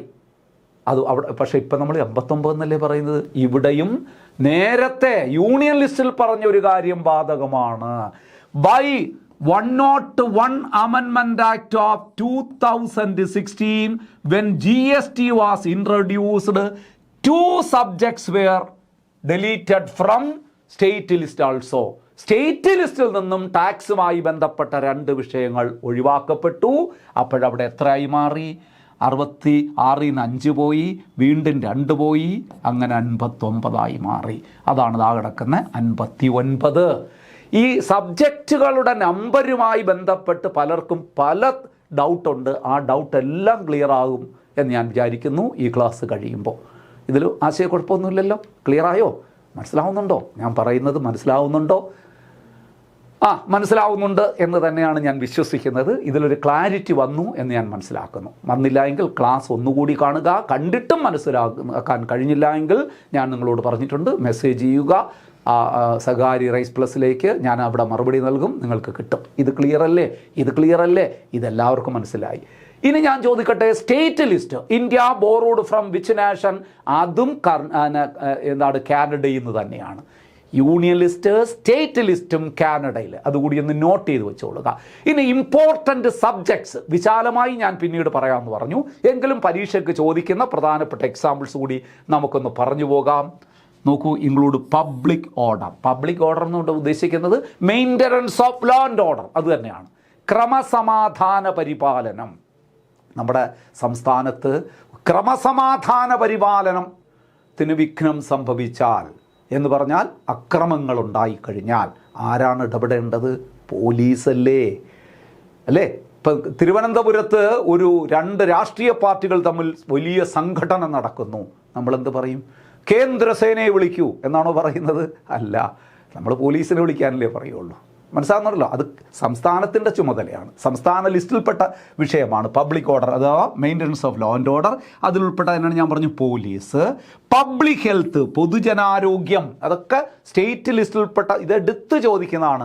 പബ്ലിക് ഹെൽത്ത് ആൻഡ് സാനിറ്റേഷൻ, പൊതുജനാരോഗ്യം ശുചിത്വവുമായി ബന്ധപ്പെട്ട കാര്യങ്ങളെല്ലാം ചെയ്യേണ്ടത് സ്റ്റേറ്റ് ഗവൺമെൻറ്റാണ്. അവരുടെ ലിസ്റ്റിൽ കിടക്കുന്ന വിഷയമാണിത്. ഇതാ വരുന്നു ഇമ്പോർട്ടൻ്റ് സബ്ജക്റ്റ് അഗ്രികൾച്ചർ, കൃഷി. ഇതൊക്കെ എടുത്ത് ചോദിക്കുന്ന വിഷയമാണ്. നിങ്ങൾ ഈ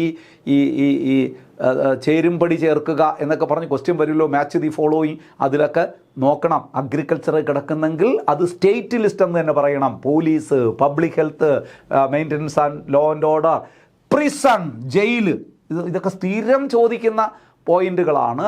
local self government, local government, തദ്ദേശ സ്വയംഭരണം, അതൊക്കെ മറക്കയില്ല. എന്തുകൊണ്ട്? തദ്ദേശ സ്വയംഭരണം സ്റ്റേറ്റ് ലിസ്റ്റ് ഉൾപ്പെട്ടതായതുകൊണ്ടാണല്ലോ തദ്ദേശ സ്വയംഭരണ സ്ഥാപനങ്ങളുടെ തെരഞ്ഞെടുപ്പുകൾക്ക് മേൽനോട്ടം വഹിക്കുന്നത് സ്റ്റേറ്റ് ഇലക്ഷൻ കമ്മീഷനായി മാറുന്നത്, അല്ലേ? ബാക്കി എത്രയോ തെരഞ്ഞെടുപ്പുകൾ, പ്രധാനപ്പെട്ട തെരഞ്ഞെടുപ്പുകൾക്ക് മേൽനോട്ടം വഹിക്കുന്നത് കേന്ദ്ര തെരഞ്ഞെടുപ്പ് കമ്മീഷനാണ്. രാഷ്ട്രപതി തെരഞ്ഞെടുപ്പ്, ഉപരാഷ്ട്രപതി തെരഞ്ഞെടുപ്പ്, രാജ്യസഭാ തെരഞ്ഞെടുപ്പ്, ലോക്സഭാ തെരഞ്ഞെടുപ്പ്, സംസ്ഥാന നിയമസഭാ തെരഞ്ഞെടുപ്പ്, ഇതെല്ലാം നമ്മുടെ ഇന്ത്യയുടെ തെരഞ്ഞെടുപ്പ് കമ്മീഷൻ്റെ മേൽനോട്ടത്തിൽ നടത്തപ്പെടുമ്പോൾ election to panchayat, municipalities and corporation, election to local self government bodies are conducted by state election commission. എന്തുകൊണ്ട്? Because local self government is a subject included in the state list. മറക്കരുത്. അപ്പോൾ ലോക്കൽ സെൽ ഗവൺമെൻറ്, ഫിഷറീസ്, മത്സ്യബന്ധനം, അതുപോലെ തന്നെ markets, theatres and gambling, ഇതെല്ലാം ഇതിനകത്ത് വരുന്നു. നേരത്തെ ഞാൻ പറഞ്ഞതുപോലെ സ്റ്റേറ്റ് ലിസ്റ്റിലുള്ള വിശദമായ വിഷയങ്ങളിലേക്ക് നമുക്ക് അടുത്ത ഒരു വീഡിയോ ക്ലാസ്സിലേക്ക് പോകാം. ഈ ടോപ്പിക്കിൻ്റെ എൻഡിൽ ഈ 3 ലിസ്റ്റുകളിൽപ്പെട്ട കുറച്ചുകൂടി വിശാലമായ വിഷയങ്ങൾ കൂടി നമുക്ക്, വാസ്തവത്തിൽ പരീക്ഷയ്ക്ക് പ്രധാനമായിട്ട് ഉൾപ്പെടുന്ന വിഷയങ്ങളാണ് ഇപ്പം ഞാൻ പറഞ്ഞു പോകുന്നത്. കുറച്ചുകൂടി വിശാലമായിട്ട് നമുക്ക് പഠിക്കാമെന്നുള്ളതേ ഉള്ളൂ. ഇതൊന്ന് നന്നായി മനസ്സിലാക്കി വെച്ചു കൊടുക്കുക. ക്ലിയർ ആയല്ലോ? 2 ലിസ്റ്റുകൾ മനസ്സിലായോ? ദെൻ മൂന്നാമത്തത് വരുന്നതിന് മുമ്പ് നമ്മൾ പറഞ്ഞൊരു കാര്യം കൂടെ പറയാം. 42nd Amendment Act, transfer of subjects, ഇവിടെ from state list to concurrent list എന്ന് പറഞ്ഞില്ലേ? The 42nd Amendment Act of 1976 transferred 5 subjects from the state list to the concurrent list. These 5 transferred subjects are പരീക്ഷയ്ക്ക് ചോദിക്കാതെ. ഇതാ വരുന്നു: education, forest, weight and measures, protection of wild animals, administration of justice, constitution and organisation of all courts except supreme court and high court. നിങ്ങൾ ചുരുക്കി പറഞ്ഞാൽ മതി, കോടതികളുടെ ഭരണം, ഹൈക്കോടതി, സുപ്രീം കോടതി ഒഴികെ, അങ്ങനെ പറഞ്ഞാൽ മതി. ഹൈക്കോടതിയും സുപ്രീം കോടതി ഒഴികെയുള്ള കോടതികളുടെ ഭരണം. നോക്കൂ, ഈ 5 വിഷയങ്ങൾ. എഡ്യൂക്കേഷൻ പരീക്ഷയ്ക്ക് സ്ഥിരം ചോദിക്കുന്നതാണ്. വിദ്യാഭ്യാസം ഭരണഘടനയുടെ ഏത് ലിസ്റ്റിൽ ഉൾപ്പെട്ട വിഷയമാണ്? കൺകറന്റ് ലിസ്റ്റിൽ ഉൾപ്പെട്ട വിഷയമാണ്. വനങ്ങൾ കൺകറന്റ് ലിസ്റ്റിൽ ഉൾപ്പെട്ട വിഷയം. അളവുകളും തൂക്കങ്ങളും, വെയ്റ്റ് ആൻഡ് മെഷേഴ്സ്, കൺകറന്റ് ലിസ്റ്റിൽ ഉൾപ്പെട്ട വിഷയം. Protection of wild animals and birds എന്ന് പറഞ്ഞാൽ എന്താണ്? വന്യജീവി സംരക്ഷണം, അല്ലേ? അതും തീർച്ചയായിട്ടും ഈ ലിസ്റ്റിൽപ്പെട്ടതാണ്. സ്റ്റേറ്റിലായിരുന്നു നേരത്തെ, ഇപ്പം കൺകറന്റ് ലിസ്റ്റിലേക്ക് മാറ്റിയ കൂട്ടത്തിലുള്ളതാണ്. Administration of judiciary except supreme court and high court, ഹൈക്കോടതിയും സുപ്രീം കോടതി ഒഴികെയുള്ള കോടതികളുടെ ഭരണം. ഈ 5 വിഷയങ്ങളാണ് എടുത്തു മാറ്റിയത്. നന്നായി പഠിക്കണം. ഒരുപാട് തവണ പരീക്ഷയ്ക്ക് ചോദിച്ചതാണ്.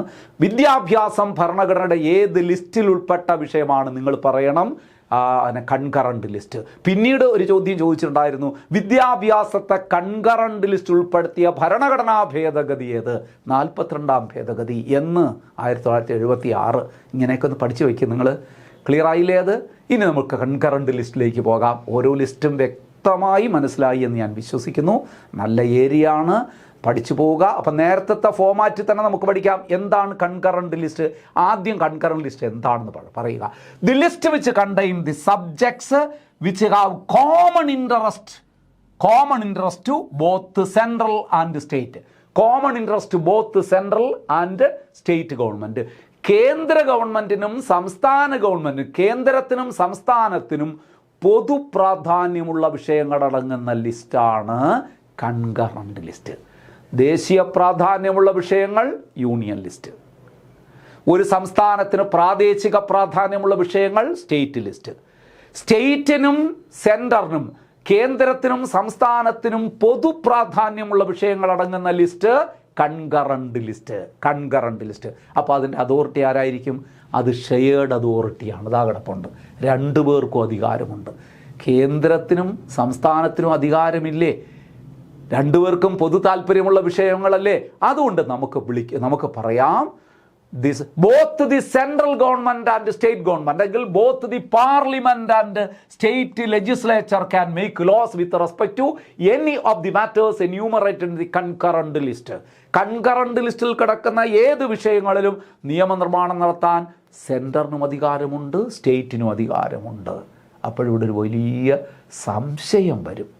വലിയൊരു സംശയം സ്വാഭാവികമായിട്ട് വരാം. അത് ഞാൻ കൊടുത്തിട്ടുണ്ട്, എങ്കിലും ഞാൻ പറയണം, നോട്ട് വരുന്നുണ്ടത്. ഇവിടെ ഒരു വിഷയത്തിൽ സെൻറ്ററിന് അല്ലെങ്കിൽ പാർലമെൻറ്റിന് നിയമനിർമ്മാണം നടത്താം, സ്റ്റേറ്റ് ലെജിസ്ലേച്ചറിന് നിയമനിർമ്മാണം നടത്താം. പക്ഷെ രണ്ട് നിയമങ്ങളും കോൺഫ്ലിക്റ്റായി മാറുന്നു, ഓവർലാപ്പിംഗ് ആയി മാറുന്നു. If there is a conflict between central law and state law, what would be effective എന്നൊരു ചോദ്യം വന്നാൽ നിങ്ങൾ പറയണം അത് സെൻട്രൽ ലോയെ നിലനിൽക്കുകയുള്ളൂ. Central law prevails. തീർച്ചയായിട്ടും അത് കോൺഫ്ലിക്റ്റ്, അത് കൊടുത്തിട്ടുണ്ട്, നോട്ട് കൊടുത്തിട്ടുണ്ട്, ഞാൻ പറഞ്ഞു എന്നേ ഉള്ളൂ. നോക്കാം ഇനി അതിലേക്ക് വരുന്നതിന് മുമ്പ്. അപ്പോൾ എന്താണ് വിഷയമെന്ന് പറഞ്ഞു. ആർക്കാണ് നിയമനിർമ്മാണം നടത്താൻ കഴിയുന്നത്? രണ്ടു പേർക്കും. അതിൽ കേന്ദ്ര നിയമവും സംസ്ഥാന നിയമവും പൊരുത്തപ്പെടാതെ വന്നാൽ കേന്ദ്ര നിയമമേ നിലനിൽക്കുകയുള്ളൂ. കാരണം നമ്മളൊരു കോസി ഫെഡറൽ സംവിധാനമാണ്, അല്ലേ? നോക്കൂ, ഇനി എവിടെ നിന്ന് കടം വാങ്ങി അതുകൂടെ പറ. അതിൽ ഞാൻ കൊടുത്തിട്ടില്ല, അത് നിങ്ങളൊന്ന് നോട്ട് ചെയ്ത് വയ്ക്കണം. Union list, state list, Canada. Concurrent list ഓസ്ട്രേലിയയിൽ നിന്ന് കടം വാങ്ങി. ഓസ്ട്രേലിയ മറക്കരുത്. ജോയിൻറ്റ് സിറ്റിക്ക് ഓഫ് പാർലമെൻറ്റ് കടം വാങ്ങിയ സ്ഥലത്ത് നിന്ന്. ഈ രണ്ട് കാര്യങ്ങൾ പഠിക്കണം. ഓസ്ട്രേലിയയിൽ നിന്ന് സ്ഥിരം ചോദിക്കുന്നതാണ് ജോയിൻറ്റ് സിറ്റിംഗ് ഓഫ് പാർലമെൻറ്റ്, പാർലമെൻറ്റിൻ്റെ സംയുക്ത സമ്മേളനം. എവിടുന്ന് കടം വാങ്ങി? ഓസ്ട്രേലിയ. കൺകറന്റ് ലിസ്റ്റ് എവിടുന്ന് കടം വാങ്ങി? ഓസ്ട്രേലിയ. മറക്കരുതേ. നോക്കൂ, അപ്പം രണ്ടുപേർക്കും നിയമനിർമ്മാണം നടത്താം. രണ്ട് നിയമവും പൊരുത്തപ്പെട്ടില്ലെങ്കിൽ കേന്ദ്ര നിയമമേ നിലനിൽക്കുള്ളൂ എന്ന് പറഞ്ഞു. ഇനി സബ്ജക്റ്റ് കൗണ്ട്. ഇനി അതിലെ വിഷയങ്ങൾ ശ്രദ്ധിക്കുക. വിഷയങ്ങൾ, ദിസ് ലിസ്റ്റ് പ്രസന്റ്ലി ഹാസ് 52 വിഷയങ്ങൾ നിലവിൽ. It originally contained 47. 47 വിഷയങ്ങൾ ഉണ്ടായിരുന്നു, ഇപ്പം അത് 52 മാറി. എങ്ങനെ?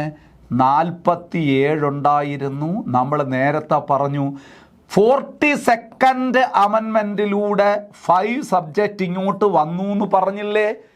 47 കിടന്നിടത്ത് 5 കൂടി വന്നില്ലേ? 47 5 എത്ര? 52. ഇവിടെ GSTയുമായി ബന്ധപ്പെട്ട വിഷയങ്ങളില്ല, അതുകൊണ്ട് 52 എന്ന് പറഞ്ഞാൽ മതി. ഇപ്പോഴത്തെ വിഷയം 52. ക്ലിയർ അല്ലേ? ഇത് 47 വിഷയങ്ങളുണ്ടായിരുന്ന കൺകറന്റ് ലിസ്റ്റിൽ 42ാം ഭേദഗതിയിലൂടെ 5 വിഷയങ്ങൾ ഇങ്ങോട്ടേക്ക് വന്നു ചേർന്നു. എവിടെ നിന്ന്? സ്റ്റേറ്റ് ലിസ്റ്റിൽ നിന്ന്. അപ്പം 47 + 5 എത്ര? 52 വിഷയങ്ങളായി മാറി. ക്ലിയർ അല്ലേ? 1-2 എക്സാമ്പിൾ, വിശദമായ എക്സാമ്പിൾ 3 നമുക്ക് പിന്നീട് പഠിക്കാമെന്ന് ഞാൻ പറഞ്ഞു. എക്സാമ്പിൾ, പരീക്ഷയ്ക്ക് ചോദിക്കുന്ന പ്രധാനപ്പെട്ട example include criminal law and procedure. പഴയ CRPC, ഇപ്പോൾ അത് BNSS എന്നാണ് പറയുന്നത്, അല്ലേ? ഭാരതീയ നാഗരിക് സുരക്ഷാ സംഹിത. ശരിക്ക് നമ്മുടെ എന്താണ് ക്രിമിനൽ നടപടിക്രമങ്ങൾ അതെല്ലാം വരുന്നത് ഈ ലിസ്റ്റിലാണ്. ഏത് ലിസ്റ്റിലാണ്? നമ്മുടെ കൺകറന്റ് ലിസ്റ്റിൽ.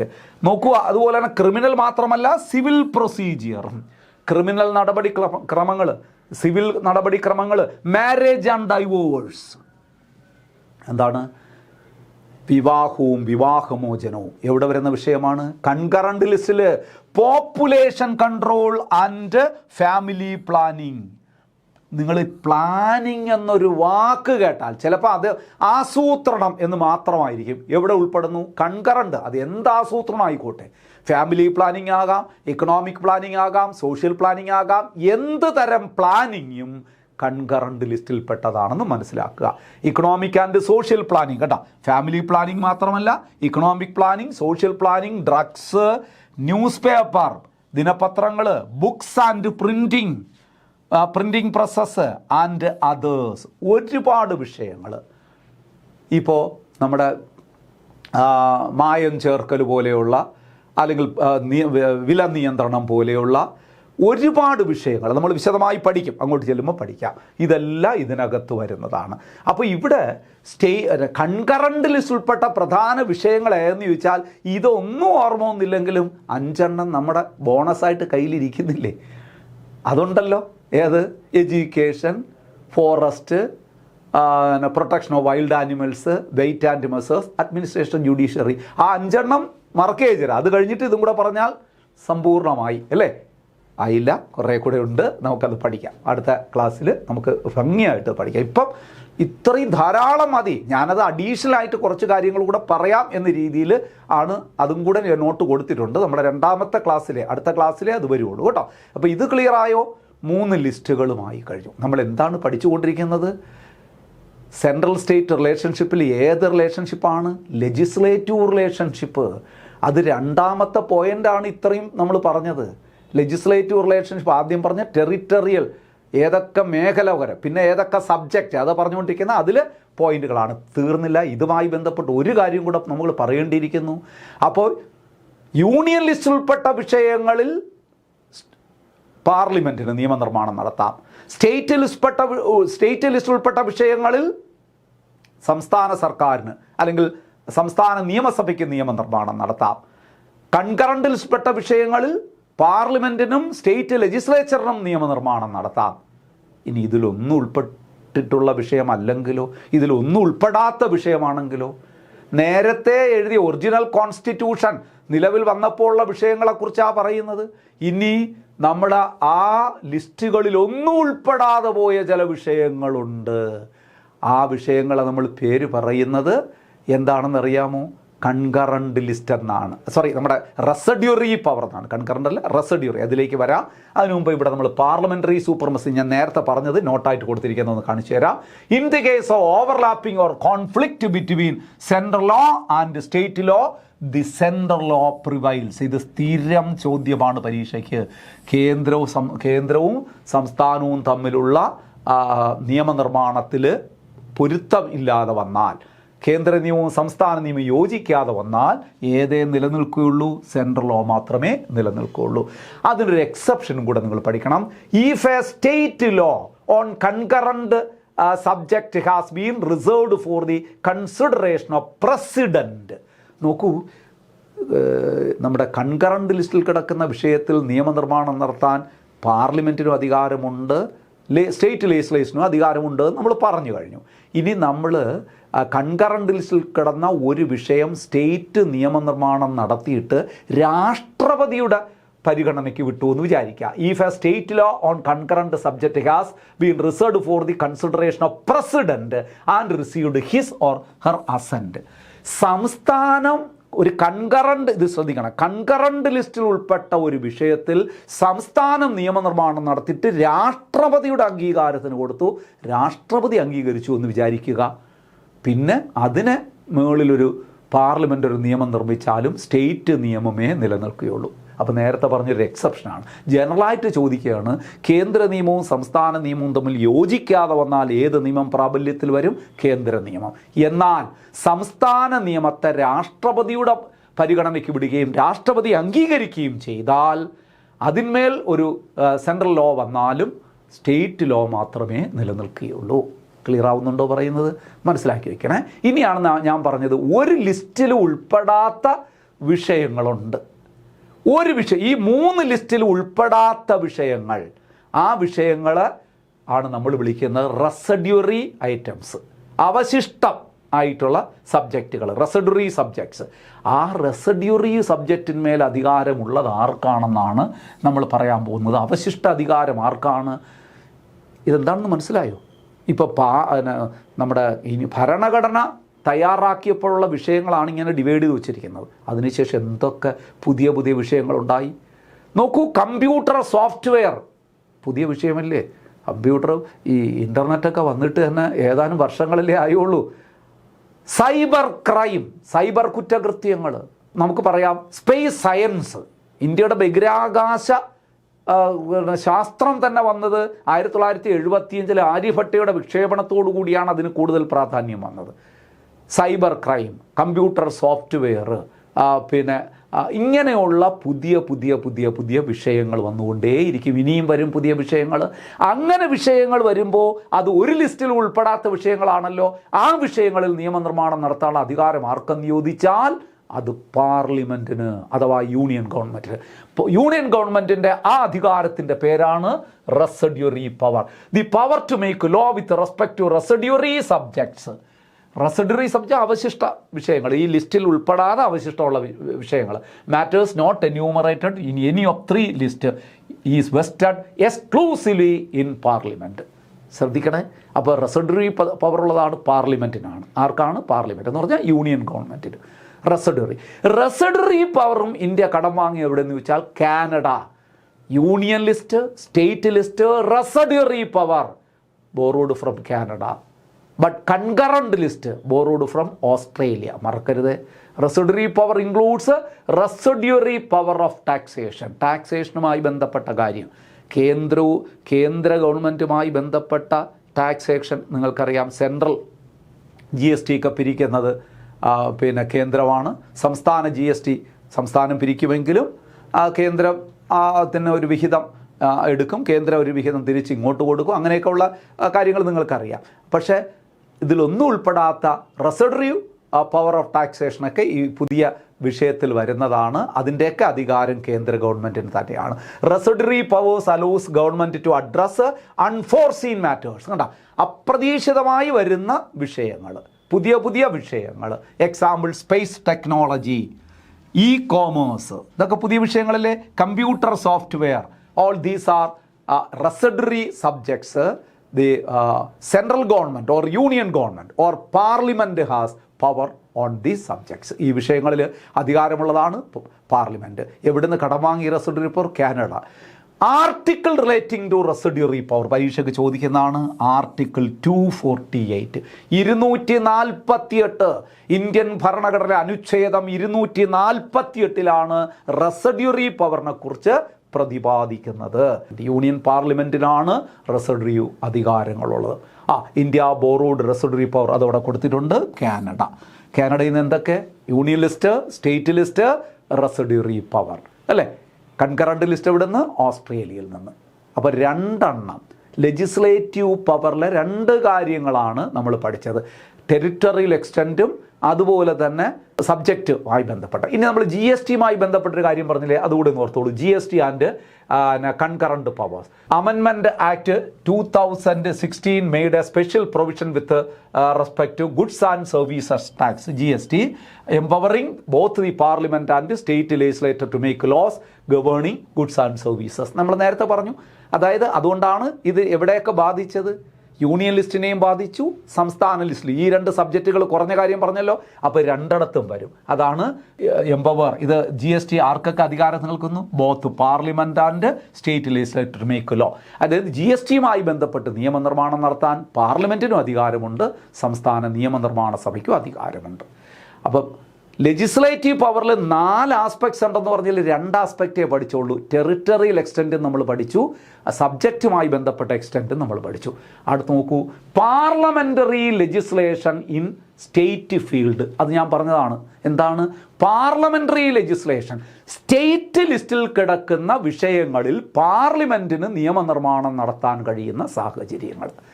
Parliamentary legislation in state field. കണ്ടോ, സ്റ്റേറ്റ് നമ്മൾ നേരത്തെ പഠിച്ചത് എന്താണ്? സ്റ്റേറ്റ് ലിസ്റ്റിൽ ഉൾപ്പെട്ട വിഷയങ്ങളിൽ സ്റ്റേറ്റ് നിയമനിർമ്മാണം നടത്തും, സ്റ്റേറ്റ് ലെജിസ്ലേച്ചർ. യൂണിയൻ ലിസ്റ്റ് ഉൾപ്പെട്ടതിന് പാർലമെൻറ്റ് നിയമനിർമ്മാണം നടത്തും. എന്നാൽ സ്റ്റേറ്റ് ലിസ്റ്റ് ഉൾപ്പെട്ട വിഷയങ്ങളിൽ എപ്പോഴൊക്കെയാണ് പാർലമെൻറ്റിന് കൈകടത്താൻ കഴിയുന്നത്? അത് വളരെ വളരെ പ്രധാനപ്പെട്ടതാണ്. അത് ഏത് സാഹചര്യങ്ങളിൽ? Extra ordinary situation. നമ്മൾ നോർമൽ സിറ്റുവേഷനിൽ സ്റ്റേറ്റ് ലിസ്റ്റ് ഉൾപ്പെട്ട വിഷയങ്ങളിൽ സ്റ്റേറ്റ് ഗവൺമെൻറ്റിന് മാത്രമേ നിയമനിർമ്മാണം നടത്താൻ കഴിയുള്ളൂ എന്നാണ് പഠിച്ചത്. Parliament can legislate on matters enumerated in the state list under 5 extra ordinary conditions. കണ്ടോ, 5 അസാധാരണമായ സാഹചര്യങ്ങളിൽ. നമ്പർ വിട്ടു പോകരുത്. ആദ്യം പറഞ്ഞത് നമ്മൾ ഓരോന്നിൻ്റെ ഇടയ്ക്ക് പുതിയ പുതിയ നമ്പറുകൾ വന്നുകൊണ്ടിരിക്കുകയാണ്. ആദ്യം പറഞ്ഞ 3 തരത്തിലുള്ള അധികാര വിഭജനമാണ് കേന്ദ്രവും സംസ്ഥാനവും തമ്മിലുണ്ടായിരുന്നു എന്ന് പറഞ്ഞത്. അത് legislative power, administrative power and financial power. അതിലെ ലെജിസ്ലേറ്റീവ് പവറാണ് നമ്മൾ പഠിച്ചുകൊണ്ടിരിക്കുന്നത്. ലെജിസ്ലേറ്റീവ് പവറിൽ നമ്മൾ പറഞ്ഞു, ലെജിസ്ലേറ്റീവ് പവറുമായി ബന്ധപ്പെട്ട് പിന്നെ ഉള്ള അധികാരത്തിൽ ടെറിട്ടറിയൽ എക്സ്റ്റെൻ്റ് ഉണ്ട്. അത് 4 ആസ്പെക്റ്റ് ഉണ്ട്. ടെറിട്ടറിയൽ എക്സ്റ്റെൻറ്റും അതിൽ നമ്മൾ പറഞ്ഞ എന്താണ്, അടുത്ത പറഞ്ഞ എന്താണ്, സബ്ജക്റ്റ് ആയി ബന്ധപ്പെട്ട കാര്യങ്ങൾ.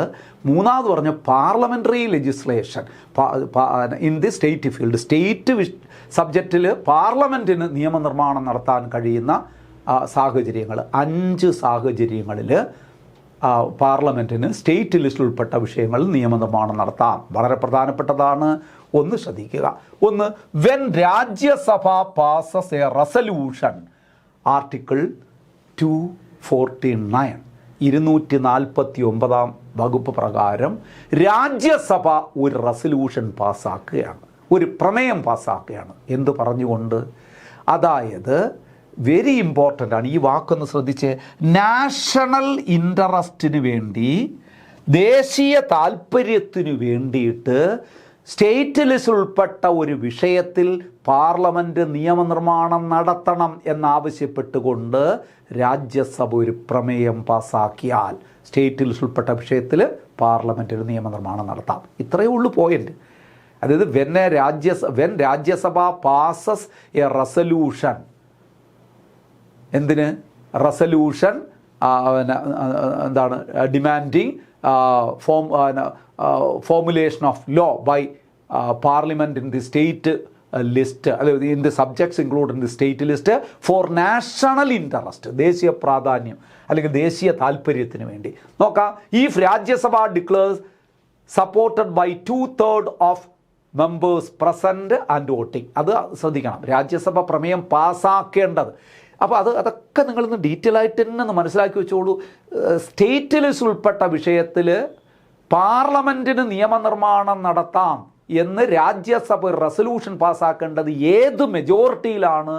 സ്പെഷ്യൽ മെജോറിറ്റിയിലാണ്. 2/3 majority of members present and voting. സഭയിൽ പങ്കെടുത്ത് വോട്ട് ചെയ്യുന്നവരുടെ 2/3 ഭൂരിപക്ഷം, അതിനെയാണ് നമ്മൾ സ്പെഷ്യൽ മെജോറിറ്റി. സ്പെഷ്യൽ മെജോറിറ്റിയിൽ പാസ്സാക്കിയിരിക്കണം ഓൺ ദി സ്റ്റേറ്റ് ലിസ്റ്റ്.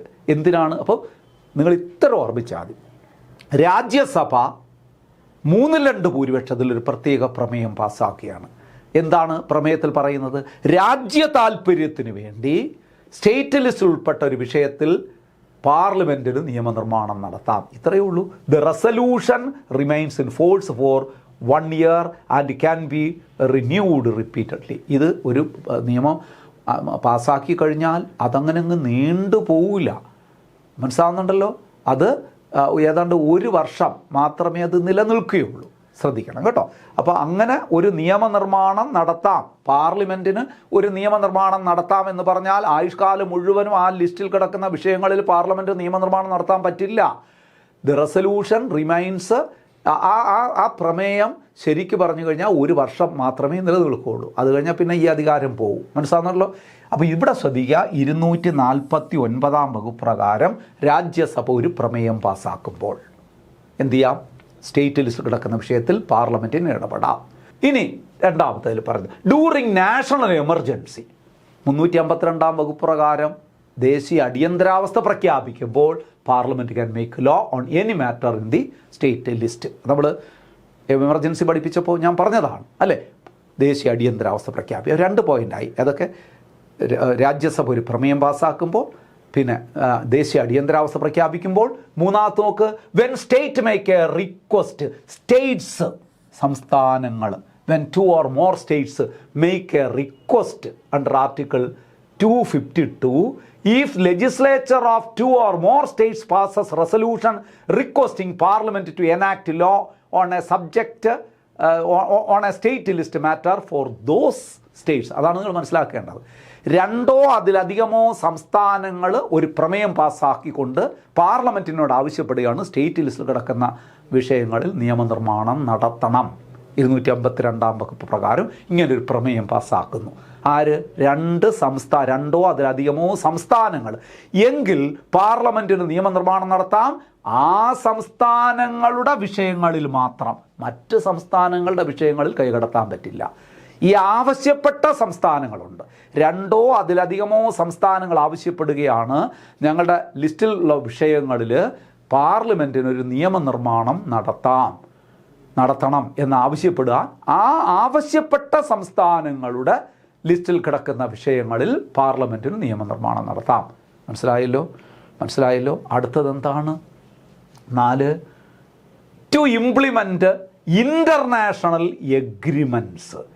നമ്മൾ അന്താരാഷ്ട്ര ഉടമ്പടികൾ നടപ്പാക്കുന്നതിൻ്റെ ഭാഗമായും, ഇത് ഞാൻ നിങ്ങളോട് എമർജൻസി പഠിപ്പിച്ചവും പറഞ്ഞതാണ്, അന്താരാഷ്ട്ര ഉടമ്പടി നടപ്പാക്കുന്നതിൻ്റെ ഭാഗമായിട്ട് സ്റ്റേറ്റ് ലിസ്റ്റിൽ ഉൾപ്പെട്ട വിഷയത്തിൽ പാർലമെൻറ്റ് നിയമനിർമ്മാണം നടത്താം. ഇപ്പം ഞാൻ ഉദാഹരണം പറയാം. ഇപ്പോൾ ഒരു ഉച്ചകോടി സമ്മേളനം അമേരിക്കയിൽ വെച്ച് വിവിധ രാജ്യങ്ങൾ പങ്കെടുത്ത ഒരു ഉച്ചകോടി സമ്മേളനം നടക്കുന്നു എന്ന് വിചാരിക്കുക. എന്ത് വിഷയത്തെക്കുറിച്ചാണ്? അഗ്രികൾച്ചർ, കൃഷിയെക്കുറിച്ചുള്ള ഒരു ഉച്ചകോടി സമ്മേളനം നടക്കുന്നു എന്ന് വിചാരിക്കുക. എവിടെ? അമേരിക്കയിൽ വെച്ച്. ഇന്ത്യ ഉൾപ്പെടെയുള്ള വിവിധ രാജ്യങ്ങൾ അതിൽ പങ്കെടുക്കുകയാണ്. അവിടെ കാർഷിക മേഖലയെക്കുറിച്ച് ചില വ്യക്തമായ തീരുമാനങ്ങൾ എടുക്കുന്നു, ഒരു ഇൻ്റർനാഷണൽ ട്രീറ്റി ഉണ്ടാക്കുന്നു, ഒരു ഉടമ്പടി ഉണ്ടാക്കുന്നു. ആ ഉടമ്പടിയിൽ ഇന്ത്യ ഒപ്പുവയ്ക്കുന്നു. അതനുസരിച്ച് ഇന്ത്യക്ക് നിയമനിർമ്മാണം നടത്തണ്ടേ? പക്ഷേ കൃഷി ഏത് ലിസ്റ്റിൽ ഉൾപ്പെട്ട വിഷയമാണ്? സ്റ്റേറ്റ് ലിസ്റ്റിൽ ഉൾപ്പെട്ടതല്ലേ? അപ്പോൾ ആ ഇൻ്റർനാഷണൽ ട്രീറ്റിയൊക്കെ നടപ്പിലാക്കുന്നതിൻ്റെ ഭാഗമായിട്ട് കൃഷി സംബന്ധമായൊരു നിയമം പാർലമെൻറ്റ് പാസ്സാക്കിയാൽ നമുക്ക് പറയാൻ പറ്റുമോ അത് തൊടാൻ പറ്റില്ല, അത് സ്റ്റേറ്റ് ലിസ്റ്റിൽ ഉൾപ്പെട്ട വിഷയമാണെന്ന് പറയാൻ പറ്റില്ല. അപ്പോൾ ടു ഇംപ്ലിമെൻറ്റ് ഇൻ്റർനാഷണൽ എഗ്രിമെൻറ്റ്, അന്താരാഷ്ട്ര ഉടമ്പടി നടപ്പാക്കുന്നതിൻ്റെ ഭാഗമായിട്ട്. അപ്പോൾ എന്തൊക്കെ നിങ്ങൾ പഠിച്ചു? ശരിക്ക് 4 പോയിൻ്റുമായി സ്റ്റേറ്റ് ലിസ്റ്റിൽപ്പെട്ട വിഷയങ്ങളിൽ നിയമനിർമ്മാണം നടത്താനുള്ള 5 സാഹചര്യങ്ങളുണ്ടെന്ന് പറഞ്ഞു, 4 എണ്ണമായി. 1, രാജ്യസഭ സ്പെഷ്യൽ മെജോറിറ്റിയിൽ ഒരു പ്രമേയം പാസ്സാക്കുമ്പോൾ. 2, ദേശീയ അടിയന്തരാവസ്ഥ പ്രഖ്യാപിക്കുമ്പോൾ. 3, 2 അതിലധികമോ സംസ്ഥാനങ്ങൾ ഒരു റെസല്യൂഷനിലൂടെ, പ്രമേയത്തിലൂടെ പാർലമെൻറ്റിനോട് ആവശ്യപ്പെടുമ്പോൾ. 4, അന്താരാഷ്ട്ര ഉടമ്പടി നടപ്പാക്കുന്നതിൻ്റെ ഭാഗമായിട്ട്. ഒരെണ്ണം കൂടെ 5, ഡ്യൂറിങ് പ്രസിഡൻസ് റൂൾ, രാഷ്ട്രപതി ഭരണം പ്രഖ്യാപിക്കുമ്പോൾ ആ സംസ്ഥാനത്ത് മാത്രം. നോക്കൂ, ആർട്ടിക്കിൾ 356 നിങ്ങൾക്കറിയാം, പ്രസിഡൻസ് റൂളാണ്. When the president's rule is imposed, the parliament becomes empowered to make law with respect to any matter in the state list. നമ്മൾ പഠിച്ചിട്ടുണ്ട്. രാഷ്ട്രപതി ഭരണം പ്രഖ്യാപിക്കുന്ന സംസ്ഥാനത്തിൻ്റെ ആ സംസ്ഥാനത്തെ സംബന്ധിച്ച് സ്റ്റേറ്റിൽ ഉൾപ്പെട്ട ഏത് വിഷയങ്ങളിലും ആർക്ക് നിയമനിർമ്മാണം നടത്താം? പാർലമെൻറ്റിന് നിയമനിർമ്മാണം നടത്താം. ഇപ്പോൾ ഈ 5 സാഹചര്യങ്ങൾ മറന്നു പോകുമോ? നമ്മൾ പോയിൻറ്റുകൾ കൂടി വരികയാണ്. Legislative power, executive power, administrative power and financial power. ഇത് 3മാണ് കേന്ദ്ര സംസ്ഥാന ബന്ധങ്ങളായിട്ട് നമ്മൾ പഠിക്കുന്നത്. അതിൽ ലെജിസ്ലേറ്റീവ് പഠിച്ച് തീർന്നിട്ടില്ല, ലെജിസ്ലേറ്റീവ് പഠിച്ചുകൊണ്ടേയിരിക്കുകയാണ്. ലെജിസ്ലേറ്റീവ് പവറിൽ നമ്മൾ പറഞ്ഞത് പോയിന്റുകളൊക്കെ ഓർമ്മയുണ്ടല്ലോ, ഞാൻ അതിലേക്ക് തിരിച്ചു വരുന്നില്ല, ഒരുപാട് തവണ പറഞ്ഞു ഇനി സമയം കളയുന്നില്ല, നിങ്ങളൊന്ന് കണ്ടുകൊള്ളുക. ഇനി നോക്കൂ, അടുത്തത് D, centres control over the state legislation. Centres control over the state legislation. ഇനി നമ്മൾ നേരത്തെ പറഞ്ഞത് സ്റ്റേറ്റ് ലിസ്റ്റിൽ ഉൾപ്പെട്ട വിഷയങ്ങളിൽ പാർലമെൻറ്റിന് നിയമനിർമ്മാണം നടത്താനുള്ള സാഹചര്യങ്ങൾ നടത്താം. ഇപ്പം അങ്ങനെയല്ല, ഇതിൽ പറയുന്ന അങ്ങനെയല്ല. സംസ്ഥാനങ്ങൾ നിർമ്മിക്കുന്ന നിയമങ്ങളിൽ കേന്ദ്രത്തിന് നിയന്ത്രണങ്ങൾ കൊണ്ടുവരാം. കണ്ടോ, ലെജിസ്ലേറ്റീവ് പവറിലുള്ള ഒരു പവർ കണ്ടോ, കേന്ദ്രത്തിൻ്റെ പവറുണ്ട്. അതായത് നേരത്തെ പ്യുവറായിട്ട് സ്റ്റേറ്റ് ലിസ്റ്റ് കിടന്ന വിഷയങ്ങൾ കേന്ദ്രം നിയമനിർമ്മാണം നടത്തുന്നു എന്നാണ് പറയുന്നത്. ഇപ്പം അങ്ങനെയല്ല, സംസ്ഥാനം നിർമ്മിക്കുന്ന നിയമങ്ങളിൽ നിയന്ത്രണങ്ങൾ കൊണ്ടുവരാൻ കേന്ദ്രത്തിന് കഴിയും. നോക്കാം എങ്ങനെ. Besides the parliament's power to legislate directly on the state subjects under the exceptional situation, the constitution empowers center to exercise control over. കേട്ടോ, നേരിട്ട് നിയമനിർമ്മാണം നടത്താൻ മാത്രമല്ല, സംസ്ഥാനം നിർമ്മിക്കുന്ന നിയമങ്ങളിൽ നേരിട്ട് നിയന്ത്രണം ഏർപ്പെടുത്താൻ പാർലമെൻറ്റിന് കഴിയും. ഏതൊക്കെ രീതിയിൽ നോക്കാം. The governor can reserve certain types of bills passed by state legislature for the consideration of the president. കണ്ടോ, മനസ്സിലാവുന്നുണ്ടോ ഞാൻ പറഞ്ഞത്? അതായത് സംസ്ഥാനം ഒരു നിയമനിർമ്മാണം നടത്തി എന്ന് പറഞ്ഞാൽ സംസ്ഥാന നിയമസഭ ഒരു നിയമം പാസ്സാക്കി. ആരൊപ്പുവയ്ക്കണം? ഗവർണർ. ഗവർണർ കയ്യിൽ കൊടുത്തു. അപ്പം ഗവർണർ അതിനെടുത്ത് നേരെ രാഷ്ട്രപതിക്ക് അയച്ചു കൊടുത്തു.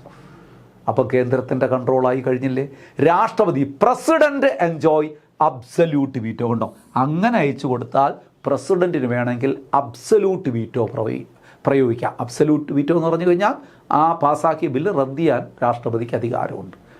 ഒരു തീരുമാനം റദ്ദ് ചെയ്യാനുള്ള രാഷ്ട്രപതിയുടെ അധികാരം, അല്ലെങ്കിൽ പാസ്സാക്കിയ ഒരു ബില്ലിന് അംഗീകാരം കൊടുക്കാതിരിക്കാനുള്ള രാഷ്ട്രപതിയുടെ അധികാരം, അതിൻ്റെ പേരാണ് absolute veto. Power of president not to give the his assent to a bill passed by the